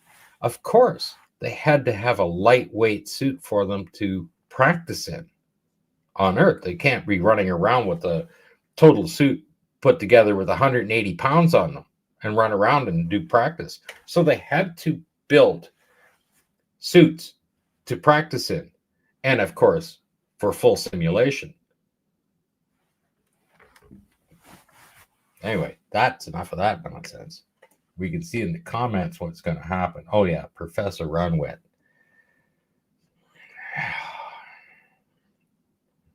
Beautiful. I wonder what kind of psychiatric facility allows him to comment online. How he gets access to the internet. He should be just like this. He should be in a straight You know what, jacket. guys? We just did 3 hours, and that was a lot of fun. I know. We made it happen. Any final words? Any last things? Be sure to check the description. I know a lot of people have a hard time finding the description. If you want to find my contact, just information, just put in What is Truth Podcast by Wheezy. Make sure you put Wheezy, because I've been banned by Google once, so they make it hard for me to find again. After this show, if you are watching my channels on Rumble, Odyssey, give me about 10 minutes, and I'm going to do some Charlie Kirk stuff. I'm going to give some final thoughts on that. And then you can also find the Apollo Detectives on YouTube. Their YouTube channel is massive. But you should also if you really enjoy their content, follow them on Rumble as well. Because if something were to happen to their YouTube channel, you can have a backup to them. So it's important to, even if you only watch them on one platform, it's always important to follow your creators on 2 or more platforms just in case something were to happen. So I encourage everyone to do that. Follow the Apollo Detectives. Jared White also has a YouTube channel. You can find his YouTube channel via his name, Jared White. And then you can find a lot of these Apollo Detective questions and articles and whatnot on Aulis. Is it double L? AULIS.com. .com. So go to that website and you can find a plethora of articles on a lot of these things that we touched on today. So I want to thank everyone, but does anyone have any final words before we sign off? Yeah, I just have one thing to say here. Johnny, myself, I can't remember. Anyways, everything was gotten rid of prior to lunar liftoff. Explain the boots lying in the museum on Earth. Well, Scott, do you want to just grab that one very quickly? I think he's talking about the thing that they said the boot prints didn't match. One is the inner boot liner, and the other is the outer boot with they look like more like a snowmobile suit boot or something like that, right? Okay, those boots sit there, except when you look at it, they have zippers on them as well to attach them to the suit. There's no, like their gloves have a proper, at least, collar or ring around them where they attach, even though it's just got a rubber seal in it, kind of thing. Yeah, but but there was the a boots, lot of the these. boots themselves they just zipper up. So Yeah, but they there don't- was a lot of these costumes, a lot of these spacesuits, rather, they were made and they went straight to the museum after they were used on the Earth for practice. So a lot of those suits you see in the museums are practice suits that you see in the Apollo videos that we put up. There's lots of those suits that they used to practice with. Oh yeah, but Neil Armstrong and Buzz Aldrin's suits, those were considered the official suits that they walked on the moon with. They don't zip up the back, though. There's a hole And there. those don't zip up the back. None of them do. Okay, and they kept the lunar dust on them, right, as the official suit. Anyway, before we close, we got to remember Marcus.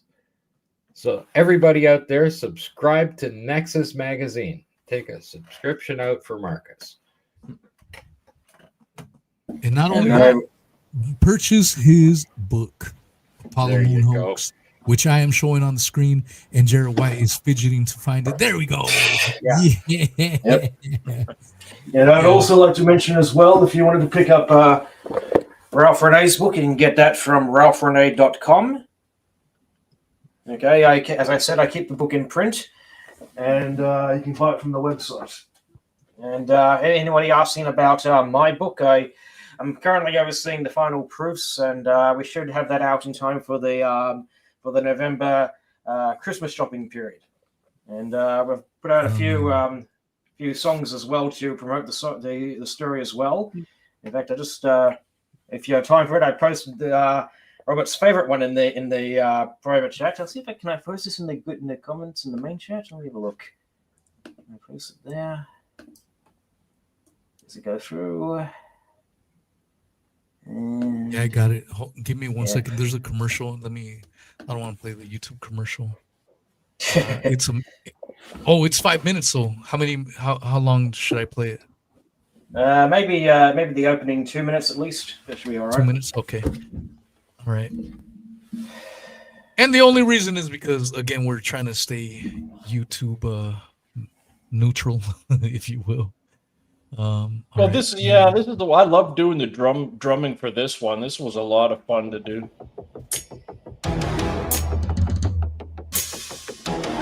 Trojans first, brought to you by Gerald White.